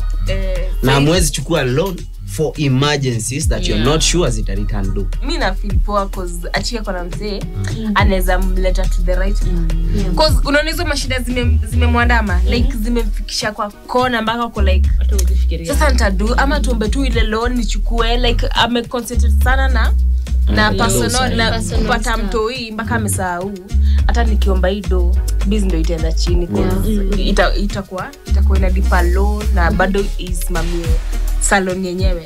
So nipo kukuwa na wa my friends kama Mwas in life. Niguze tu unataka kunitabu. Si wewe nasema wewe ni matere. So matere si mzuri. Tunaongelea Mwas. Hiyo tulikata kitambo. Matere no. Ni matere. Matere Mwas. Like hivi. Kuna history na ni bamba. Mbona wasi uogopa kupimwa? Nani anaitwa nani? Chebi ameingiza chill. Sana ambiwa anaanza kumwambia nani? Si ulisema unanipeleka? Sasa vile nani amemtoka amemwambia ati Nyembi kuna vile nimeshikana leo. Anasema lakini ulisema tunaenda na wewe. Like imemuingiza baridi anashindwa ai. Acha mimi nikwambie. Sasa yeye anaona bila kupelekwa nikaa hizi pimbwa hiyo kitu. Mimi niko na mabeshte wenye kila time kuna place line tunaenda zoezi ya ball na nini. So tukiingia hapo kwa gate kuna kuangana VCT. So kila time tukiingia hapo tunaambiana na maboys wewe tuingie leo tupime. Unasikia kile unaenda kutafuta ndo utapata. Nimesikia mahali pengi sana. Usijinx. Ina happening hadi na medical check-ups. Tunapata watu wengine venye nilikuwa nasema kama ile story ya yearly you go for medical check-ups ndio juange in case. Yep. Unapata watu wengine wakisema Kenya unaenda kutafuta huko hosi hiyo ndio tutapata. Na inakuanga that's a sad thing for us to say because hiyo ni wewe kujitekea na wewe kwa because let's say umepatikana na kitu let's say umepatana na let's say HIV let's just say umepatana na HIV upate kama ungeenda medical check-up upuuze unasikia daktari anakuambia ni vizuri umekuja mapema because ungechelewa ungekaputirio because you didn't unapata ni kitu yenye unaweza ni lifelong unaweza kunywa tu madawa ni uendelee na maisha yako vizuri. I guess pia kitu venye tu kama Chebi sahi anaogopa kwenda kupimwa bora. I guess vitu mingi na mayouth ni hiyo uoga ya iko hiyo uoga ya iko the fear of unknown yeah iko wewe si uende kwanza ujuange baadaye juu kama ni ball ni sawa so ujuange hiyo uanze mapema sasa tunaanzaje lakini ni ngumu unajua it's said than done sababu imagine tu vile umekuwa ukiishi maisha yako alafu one day uende tu clinic then boom umebeba bone unajua ina change life yako kabisa completely ina change when una hustle ina change when unajibeba sasa unaanza kujifikiria unaanza kufikiria kama mtu kingine. I feel like kama una feel hauwezi enda peke yako tunaweza fanya Kenya Chebi anafanya si tunaona anaenda na alikuwa ende na Makena but sasa Makena kuna shughuli nyingine anapata tricks so I feel kama unahitaji kwenda hosi kufanya any testing ama like get someone to hold your hand muende na yeye juu I feel like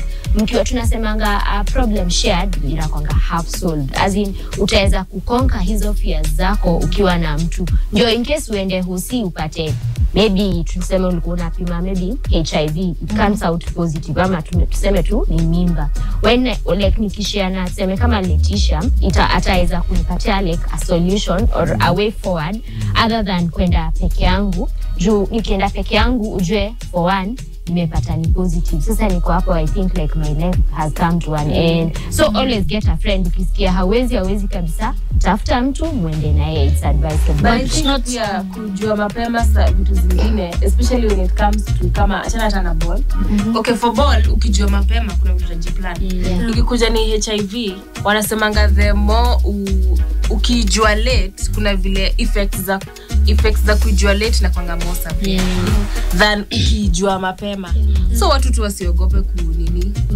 kuijua cause kama HIV wanasemanga the more sasa kuna vile ukipewa medicines ndio inapunguzanga hiyo nini kama kali hiyo kuspread si ndio? Inapunguzanga. Basi sasa msee akikuja sasa ajue late. Si itakuwa imeua hizo white cells. Itakuwa imeziua sana. So the like ni better tu. Alafu wasi pia wanaogopanga kwenda juu. Okay, sasa unaona kama hiyo place nimekuambia, hiyo place inakuwa imejaa wasi wengi. So unaonanga tu watu watanijudge walai. That's why. Ati nimeingia. Mimi naonanga wewe unafaa ujue ni wewe mwenyewe, unajiangalia wewe mwenyewe, si ndio? Hiki kitu unaenda kupimwa, upatikane hauna, utajua hauna na utakuwa contented na yourself, si ndio? Hiyo ni njia moja. Hiyo ni njia moja ya kujibelieve wewe. Na kuna njia pili, vitu sahihi vya generation, tuko dunia yenye vitu ni easy sahihi. Kuna self test kit ya pregnancy, kuna self test kit ya HIV. So enda tu buy, kama kwa nyumba jipime bila pressure ya mtu mwingine. Utajipima tu ujue status yako na ama ujue kama uko na bola ama hauna. From there look for a friend ama a counselor, trusted friend, muongee naye.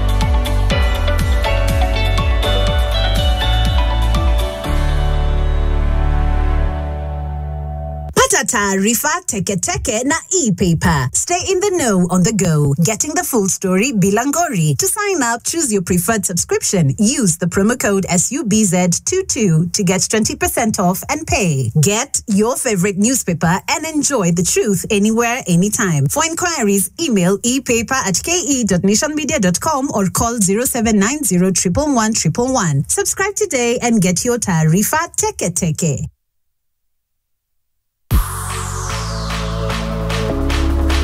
This NBA season, watch the world's best battle it out for glory. Every crossover, every dunk, every game-winning shot. Don't miss a single moment of this explosive NBA season. Oh my God! Every weekend from October 27th to December 1st. NTV, where every game comes alive. Your ultimate home for sports. Want to know the biggest story of the week? Do not worry. The Weekly Review got you covered. For in-depth analysis of politics, business, governance, as well as social issues, the Weekly Review covers it all. For well-researched, exclusive and investigative content, read the Weekly Review every Sunday in the Sunday Nation.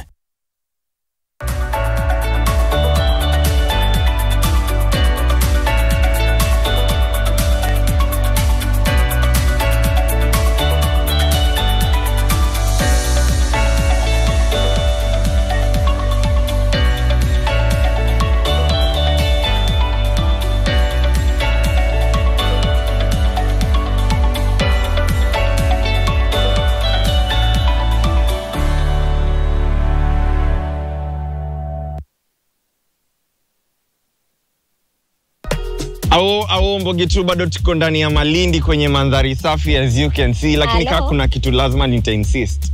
Endelea kucheza mafutani kawe ni champion manze. Strap up, usiharibu biz, usiharibu talent yako. Manze, najua wewe ni mse focus. Make sure umeingia pale kwa social media zetu. Tuchapie pale Facebook, Instagram na TikTok @Kenya. Kumbuka hashtag yetu ni Mbogi True. Exactly, lakini juu tuko Malindi tunataka tuingie choche fulani hapa tuone biz ya msichana fulani mpoa wa huku, sawa? Ka ready huko rada.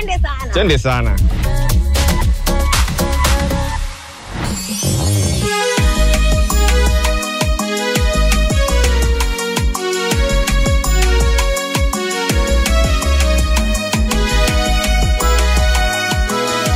Jina langu naitwa Linet Zawadi, mko Malindi, Mamrui, huku ni Coast, na pia jina lingine huku Mamrui kunaitwa Biladi.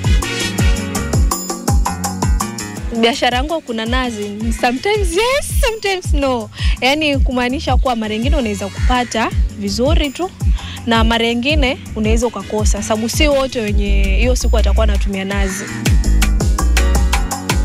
Kwa nini nilifanya nikaanza hii biashara kuna nazi? Nilikuwa ni hard life tu, ni ile sasa mtu nasema acha tu nijaribu kujulia kwenye nilikuna nazi. Mimi nilikulia toka ni mdogo, tulikuwa tukiona wazazi wakifanya, mama yangu akilionyesha, yani nilifunzwa tu hapa nyumbani jinsi ya kukuna nazi, kutengeneza nazi.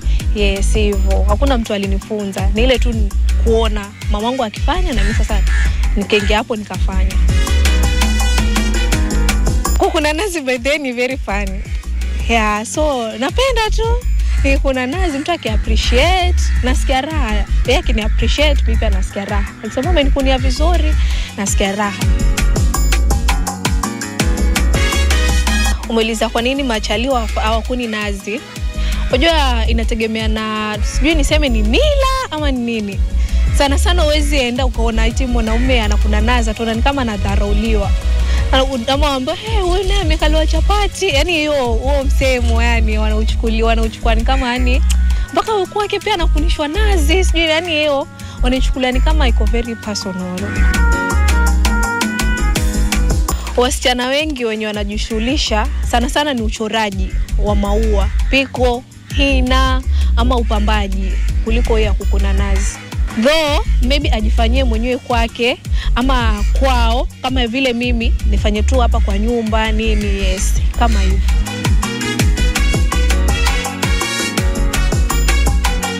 Wasichana wengi ni ile wako single, I mean single mothers.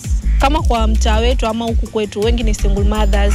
Ni ile tu unaenda, unajaribu but unashindwa, unasema acha tu nitoke. Ama zingine hata ni bahati mbaya tu, umepata tu mtoto bahati mbaya kwa umetarajia, ama umefikisha ule umri wa kwa acha niingie kwa ndoa, ni ile tayari yani unapata tu hiyo kitu imekuja tayari na isha happen, huwezi abort. Na kama wako wenye wana abort, lakini wengi sana ni wale wanazaa. Kama huku kwetu wengi sana ni uraibu. So utakuta maybe mlipatana lakini sasa uraibu ni ule ni mwingi yani. Either pombe, huku kwetu kuna mguka. So utakuta umeenda lakini bwana ni kama hakushughulikia ile sana venye ulikuwa yani hapo mwanzo. So naenda unakutana na hizo vitu, inabidi tu unaachana tu nazo. Unasema nilijaribu lakini nimeshindwa, acha tu nitoke.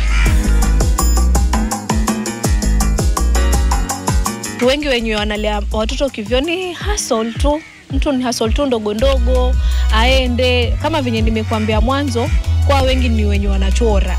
Lakini ili maisha yasonge, sababu kama ukiangalia uko na mtoto, ni wewe kama mama uhakikishe mtoto wako amepata kila kitu.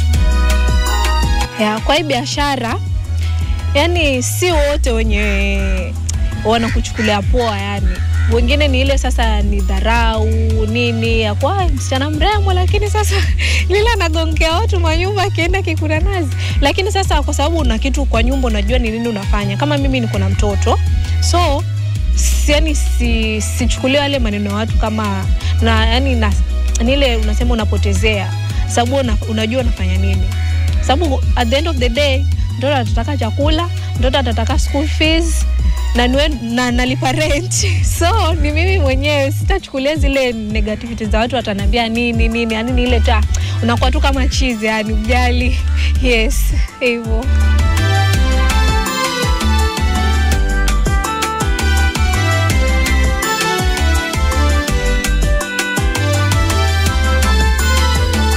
Mimi kama Linet, advice yenye naweza pia msichana mwenzangu mwenye analea ama mwenye hajapata mtoto, naweza mwambia tu ajitume, cause life sad huko nje si rahisi.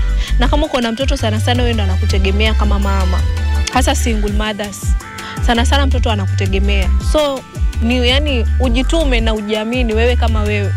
Useme mimi ni kweli, yani usiogope kazi yenye utambua njoo fanye hivi, uogope eti mimi ni msichana ama sababu wewe ni mrembo ama ni hapana, piga hustle.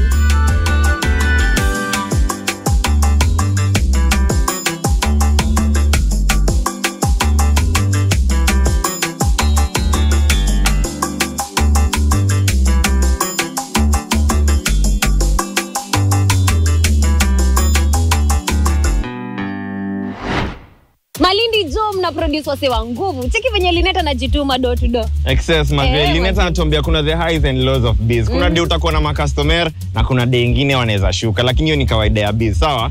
Lakini sasa cheki, joweni Mbogi True, acha tukuplug. Ingia Facebook yetu, Instagram yetu, tumepin post fulani. Itakusaidia na maujanja za biz pale hivyo. Excess, lakini sasa hivi tuko Malindi, tuone what's trending manze hizi maside zetu, si ndio? Manze, na usisahau ukipost trend yenye una feel ikaitenda kutrend. Tunazishika na ukue famous manze, tumia #Mbogi True. Na venye tu Sanchez amesema, twende nayo.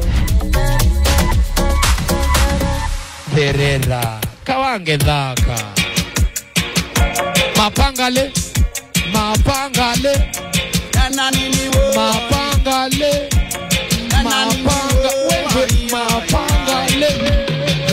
Perera, kawange dhaka. Mapangale. Mapangale.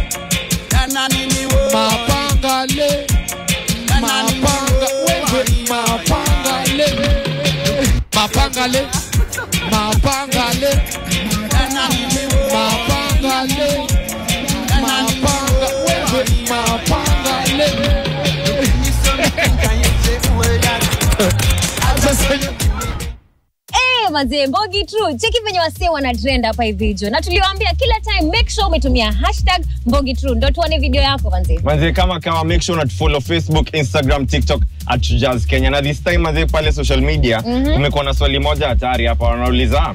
Ni vitu gani zimekasirisha wewe kama mteja? Mteja kumaanisha customer hapa. Kuna mwingine anaitwa hapa Oklima anasema mimi kama service provider.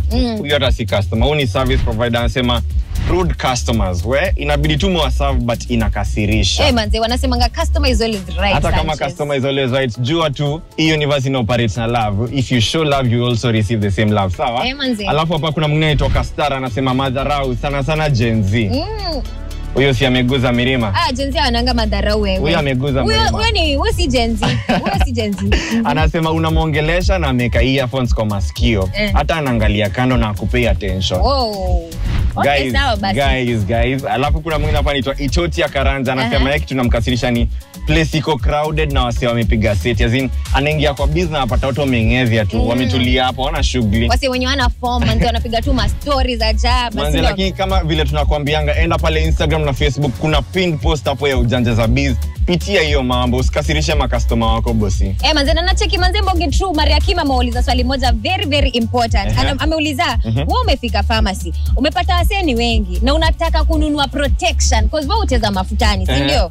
Pharmacist amekuuliza nikuuzie nini? Utamuitishaje hizo conditions? Hello. Utaitishaje? Mbogi True amecome through manze wakasema, utasema tu condoms kwa sababu hata wao wanatumianga hizi condoms kwa lazima, si ndio? Lazima uchezeka wewe, si ndio? Hiyo ni very smart answer. Boniface amekama kasema ati nipe hiyo movie ya Jackie Chan. Hapo akaeka in brackets CD like okay. Sawa basi, I guess hiyo ni code name. Kwa pharmacy. Kwa pharmacy. Sawa. Nipatie hiyo movie ya Jackie Chan. Hiyo ni mpya Mbogi True. Aya, Moses Ojowi amesema nitaandika message kwa simu nimuonyeshe asome. Inaitwa IQ, akili mtu wangu, sawa? Man, lakini guys but guys kumbukeni manze, ingieni pale kwa social media yetu. Tunaulizanga hizi maswali every single day hapo hivyo. Make sure umechangia na tumia #yetu Mbogi True. Manze, lakini bado tuko Malindi, acha tuone talent ya huku inakaje, si ndio? Nayo. Tuende sana.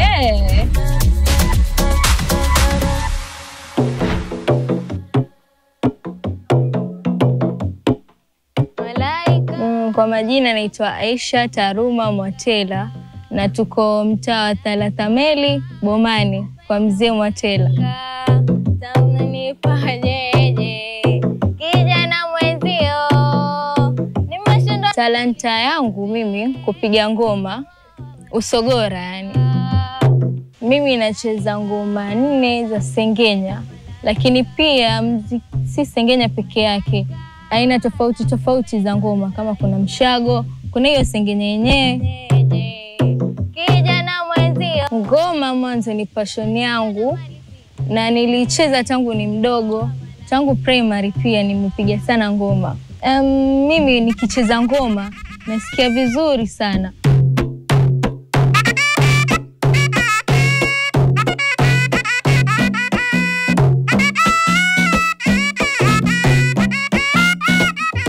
Mwalimu mkubwa ni babangu mzazi mzima wa Tela. Yeye ndo alonifunza, na pia kwa bidii zangu pia ni ile kusumbua kutaka kujua zaidi. Hii ngoma tuacheza kwa mahoteli na pia competition, na pia kwenye sherehe kama hivyo imefikia nini ya familia lazima tupige. Harusi, mazishi, zote. Talanta yangu imenijenga kivyote, tuseme kifedha, kwa sababu tutaitwa kupiga kama kwenye hoteli, na ukipigwa kama pale lazima kuna kitu kidogo tutapata. Lakini pia imenijenga kujulikana, kwa sababu sasa karne ya sasa kupata mtu kama msichana kama mimi kupiga hivi ni ngumu. Sasa pia imenijenga kujulikana.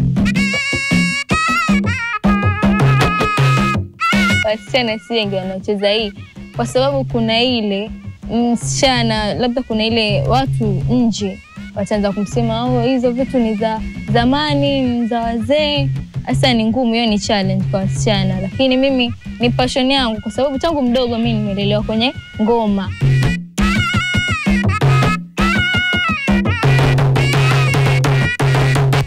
Mimi kile si kikubwa sana, kwa sababu sitakuwa mimi nitapiga ngoma, lakini pia kuna wale wachezaji na sasa kuna kile kidogo ambacho mimi nitapata. Lakini pia hicho kidogo kuna ile mimi ninakuwa msichana mkubwa sasa hii, najiangalia mwenyewe. Sasa kuna kama nguo imetoka, lazima mimi sitaomba, hiyo yenye ninapigia ngoma najipatia mwenyewe. Kuna kitu nimetamani, lazima nitachukua. Kwa hicho nilichopata cha kupigia ngoma.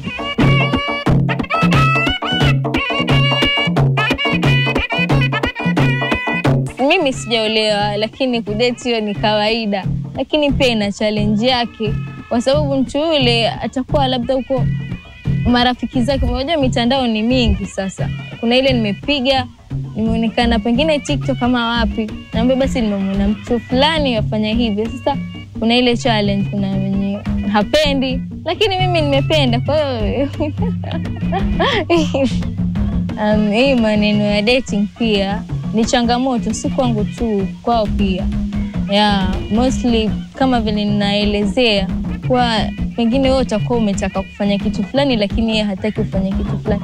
Apart from kupiga ngoma, kuna talents zingine ambazo pia kuna ile mtu hataki ufanye kama hivyo. Sasa huwa ni challenge kwa wasichana kama sisi, ndio utapata mtu yuashangaa, yani yuakudharau.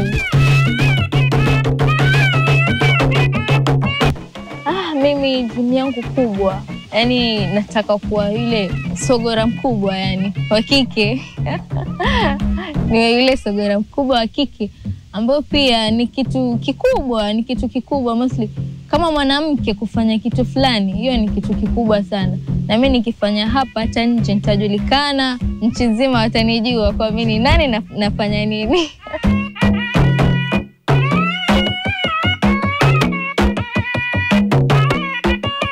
Mimi advice yenye nampa msichana kama mimi, mwanzo asijione mnyonge, na kama kuna kitu ambacho yataka kufanya na yuweza kufanya, afanye, kwa sababu ni kitu ambacho itakuwa ni passion yake. Kama mimi passion yangu kupiga ngoma, napiga ngoma bila kujali lolote. Alafu pia yani asisikize ya watu, yeye afanye kile anachokipenda na apende anachokifanya.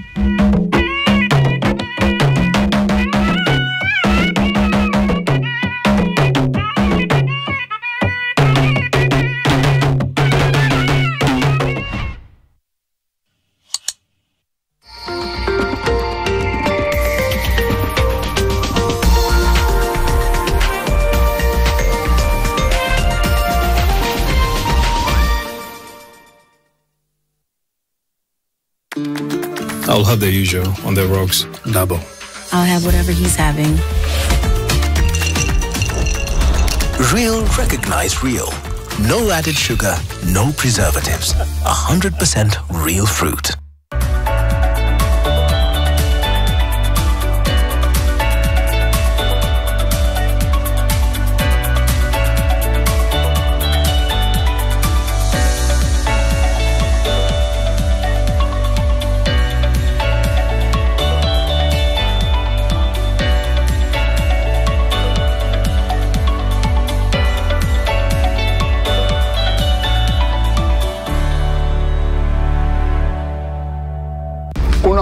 15 pounds. Nachukua mbongo. Zinakwenda. Nahitaji diaper.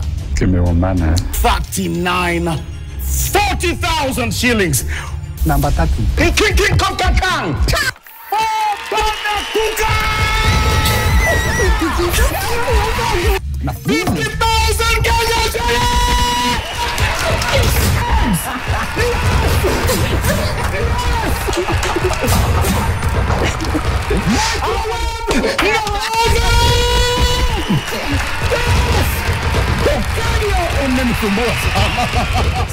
Grand mega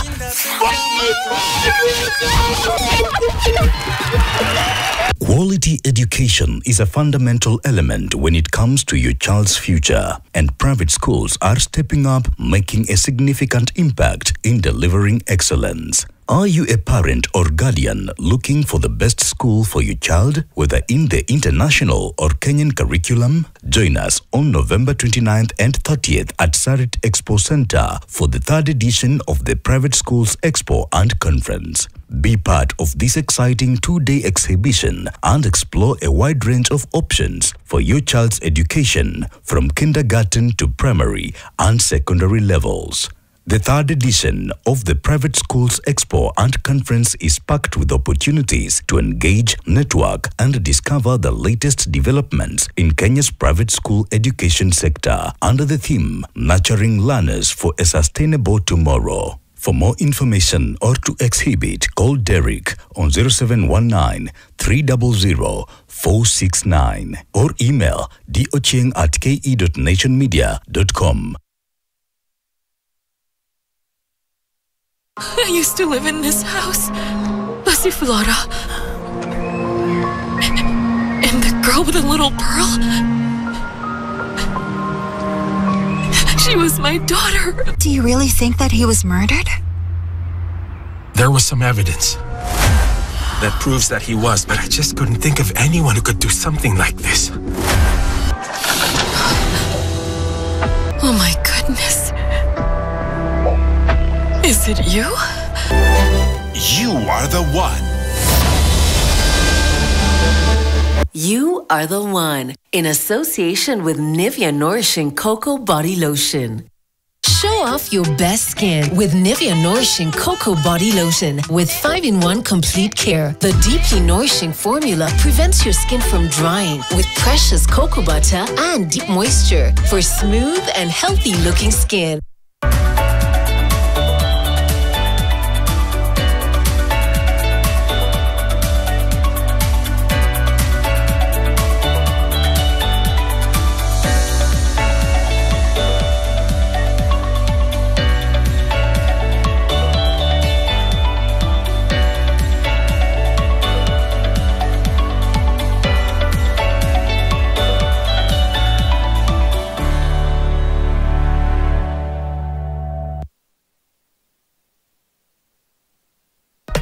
Anaitwa Aisha Taruma, mtaalamu wa usogora. Umesikia hiyo? This is the first dramis nimecheki manze mimi in my life. Acha niseme hivyo. Lakini kama kuna kitu insist manze, hii kitu ijaandikwa tiliko ya madema ama ya machali. Kwa hivyo kama kuna wasichana wenye wako na the same talent manze, tuendelee hivyo to join Aisha kwa hii talent yake. Mekini show mmeenda kumtafuta pale hivyo. Alafu kuna kitu nice sana. Amesema relationship ni kawaida, si ndio? That's ni constant, si ndio? So, auko peke yako pale. Hebu tuone manzee wa say fulani pia wanapigwa dust pale hivyo. Auntie E na Uncle Sasino, chukweni manzee mtusho WhatsApp.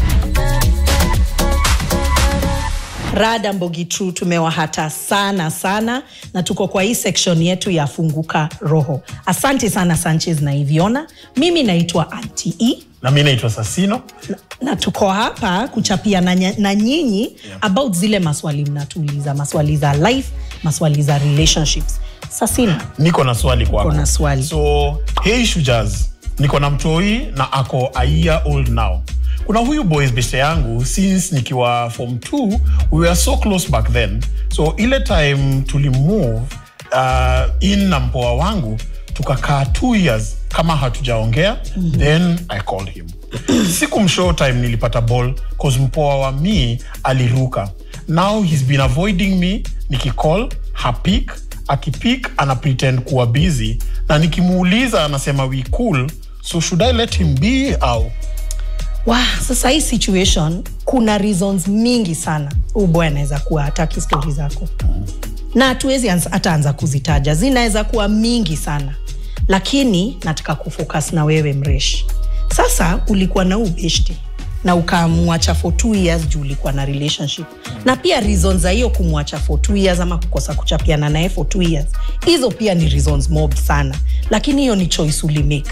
Ulikosa kuchapiana naye for 2 years. Sasa tena unataka kuconnect na yeye na ni kama hataki hiyo story. Hivyo ndivyo wewe unaona.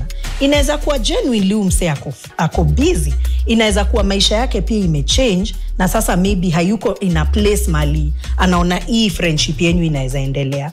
Lakini wewe naweza kuambia ni important kurealize that perhaps umse hayuko mali wewe uko na hivyo ni sawa. Watu uendelea na life, watu make choices zao na wewe ndio unafaa sasa ujue hii kitu tunatafuta kwa huu mse 2 years later. Kama ni support, maybe ni friendship unafeel ungeiachilia na sasa unataka kuirudia. Kama unaona haiwezi happen, first jua huwezi force mtu. Huwezi force mtu akupende, huwezi force mtu akuebeshte yako.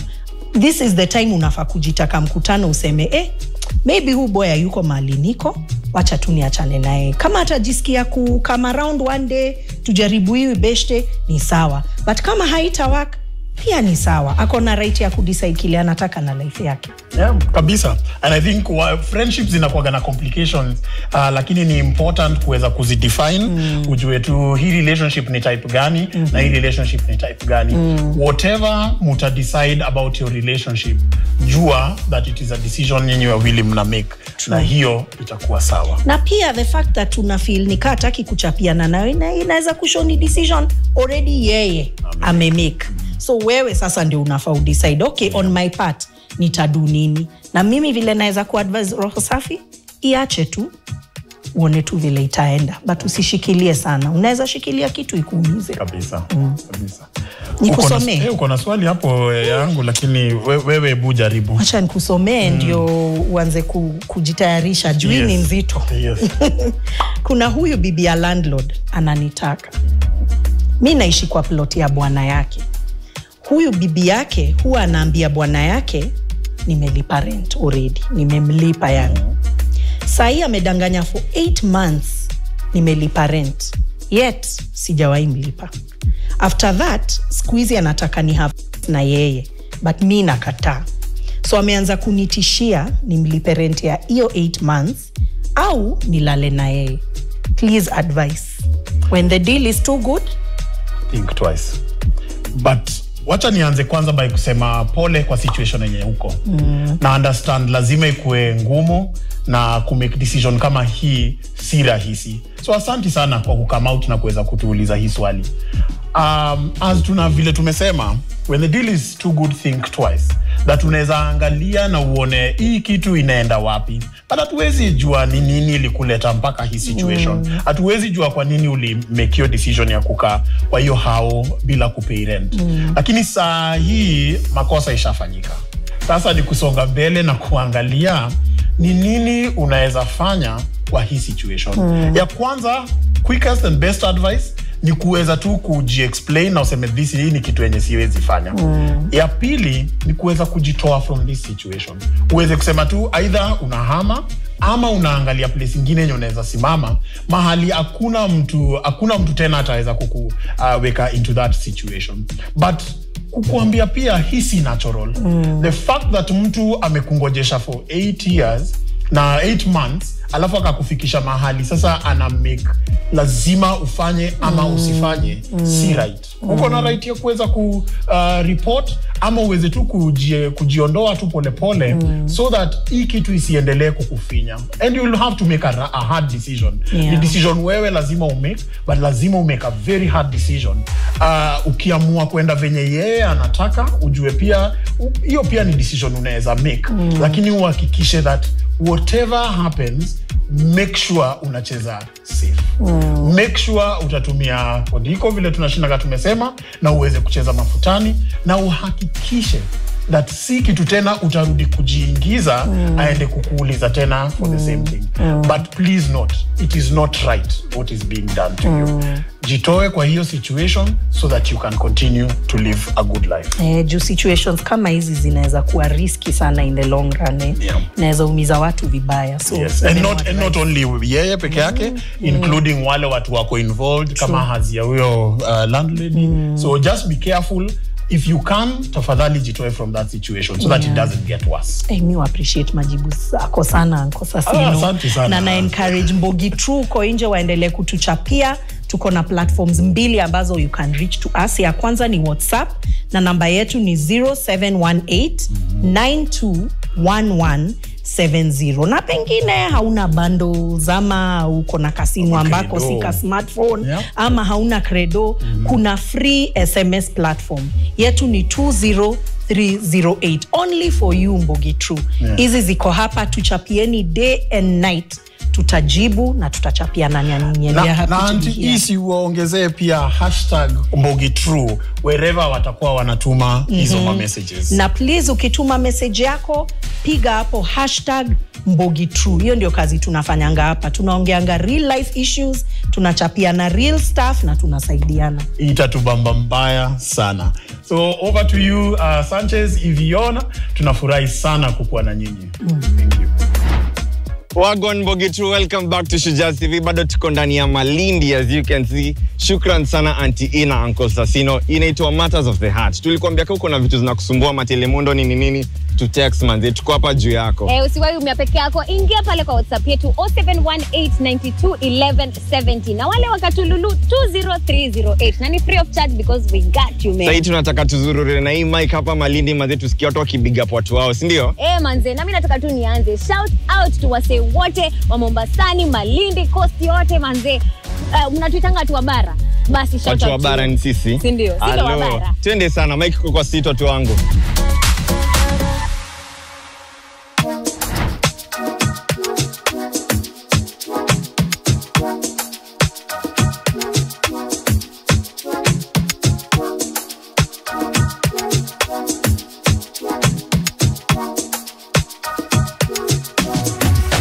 Majina kamili naitwa Ali Salim Abdalla, mkazi wa Mambrui. Assalamu alaikum wa rahmatullahi ta'ala wa barakatuh. Kwa majina naitwa Timami Ali Abdalla Rizeg. Naitwa Lucy Charo kutoka Mambrui, Malindi. Sindaje. Kwa majina yangu namanyikana kama Sera Charo. Kwa hivyo ningependa kumsalimia Timami na kumsalimia ndugu yangu Kapesa na ambao ndugu zangu wanaosukuma mabajaji kina Salim Lupo. Pia ningependa kusalimia Asi Abdurrahman Chimako na mamangu mpendwa Shah Said na wenzangu wote tunafanya kazi pamoja Mambrui Sunday za Roshe Side. Ningependa kumsalimia mume wangu kipenzi Ahmed Saad na mtoto wangu Aziza Ahmed na mama yangu kipenzi Mary Dama akiwa Mambrui. Na ningependa kuwasalimia dada zangu Sister Selina, Sister Esther na Sister Grace ni Muhamis. Na ningependa pia mtazame kipindi cha Shujaz, hiyo ndo kipindi yetu sisi wa Pwani na pia Gen Z. Na ningependa watu waendelee kutizama Shujaz TV. Na ningependa waendelee kutizama Shujaz TV. Wagwan Mbogi True manze, imekuwa shout out kwa Sydney na kuambia Malindi imetushow love. Wewe tumeland tu hivi tumekuwa attacked na madafu. Kwa hivyo nataka ni big up wapo wawili manze, Konso na Maina. Hivyo manze, hivyo. Manze, na Samuel Flika ule mse wa matumbo chapo. Sielewa but shout out to you, wendo the real one. Unacheki? Exactly, lakini episode imekuwa true, imekuwa genje manze. Kama unatuwatch kutoka mtaa usikose kutufollow Facebook, Instagram, TikTok @Shujaz Kenya. Manze, na pale WhatsApp yetu ni 0718921170 na wale wakatululu 20308. Mbogi True, usikosa kutuchapia. Manze, kama dawa utatupata tu hapa next week Wednesday, tutakuwa in a different location. Same time manze, 10 to 11 p.m. only on NTV. Manze, na kama umehato usijali, kesho tunaletea vibe juu ya vibe pale hivyo Nation FM na Amo na Wabere. Kosa uchekwe kutoka saa 1. Tune in wewe. Lakini before niishie nilikuwa nimewaambia tulikuwa tumetenga, sawa? Tulikuwa tumetenga hii comic book manze, unaweza ipata countrywide. Tuko na distributors kote juu yako bosi, and it's free of charge. Sawa? Manze, inaitwa Shujaz na hiyo ndo the best comic kwa inchi. So make sure grab copy yako at any point in time. Manze, mimi nimekuwa host wako hapa Sanchez Mali. Ni bad girl hivyo. And at the end of the day, siku imeisha. Ahlan wa sahlan. Jamani, ahlan wa sahlan. Alichosema. Ahlan wa sahlan. Nishasema. Then uishi ukijitegemea, usiishi ukitegemea mtu. Shadi amejitegemea. Imekuwa mbaya. Kuna nazi manzame ni bamba sana, anakunia watu nazi left right. Yes, thank you God.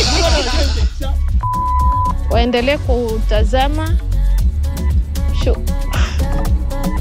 Sema tu. Malizia tu, endelee kutazama.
Are you ready? Kuna moja mbele, ngine yende rembe. Kuna moja mbele, ngine yende rembe. Kwa sherehe tumefika. Lete kingari ni kusitia kifuaka. Niko na dem, mwenye kuna dem pia.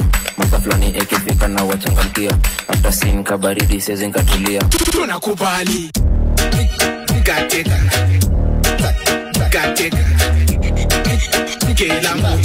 Cash pop za Nyandaro ni mawaru.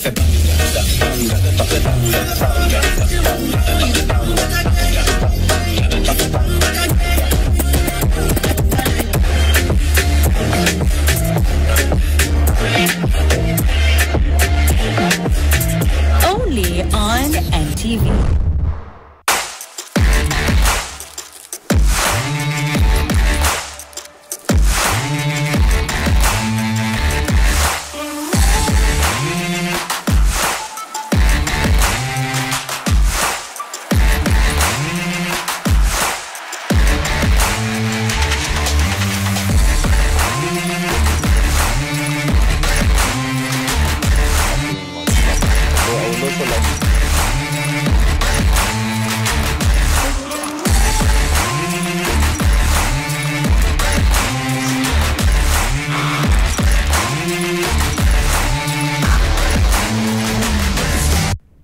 Again? Oh yes, Madam Principal. I thought you said you learned your lesson well.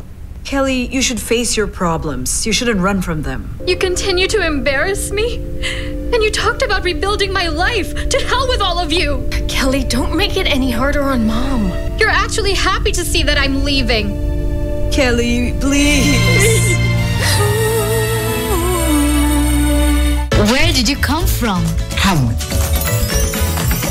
So this is where the magic happens. This is for you kids. Taste the magic with our festive cakes from DPL Festive Bakery. Delight with every bite. This November 11th to the 22nd, the world's eyes turn to Baku, Azerbaijan. the biggest global event for climate action, COP29. We have already arrived in Baku in Azerbaijan, and over the next 2 weeks we'll be giving you all the exclusive content that comes out of here, who from Kenya is attending, what our agenda is here, all the exclusive interviews. You can only get it here.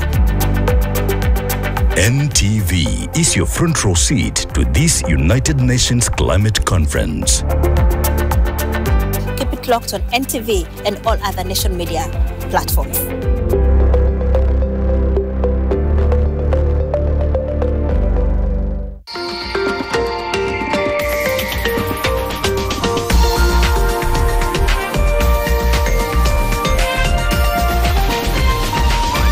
NTV, turning on your world. The following program has been rated PG. It may contain scenes unsuitable for children under the age of 10. Get ready to have your mind blown. Kanadia Katame na niko ndani ya Kwetu Mix on NTV, naye mtu mkali zaidi anaitwa Ted Ago. We're bringing you the hottest show in town. I'm a music producer, full stop. Nameless Dani ya Nyumba, and you're checking out Kwetu Mix. Asia, na wapenda watu wangu. From exclusive interviews with the biggest names in the game to a DJ set that will knock your socks off, NTV, one more time. Friday, Kwetu Mix and snippets from your favorite live performances. Kwetu Mix na bamba. Don't miss out on the fun. Tune into Kwetu Mix every weekday from 5 to 6 p.m. only on NTV. Mapenzi yamenibadilisha, siku hizi sinaga ubabe, nishakuwa guta, niache moyoni ni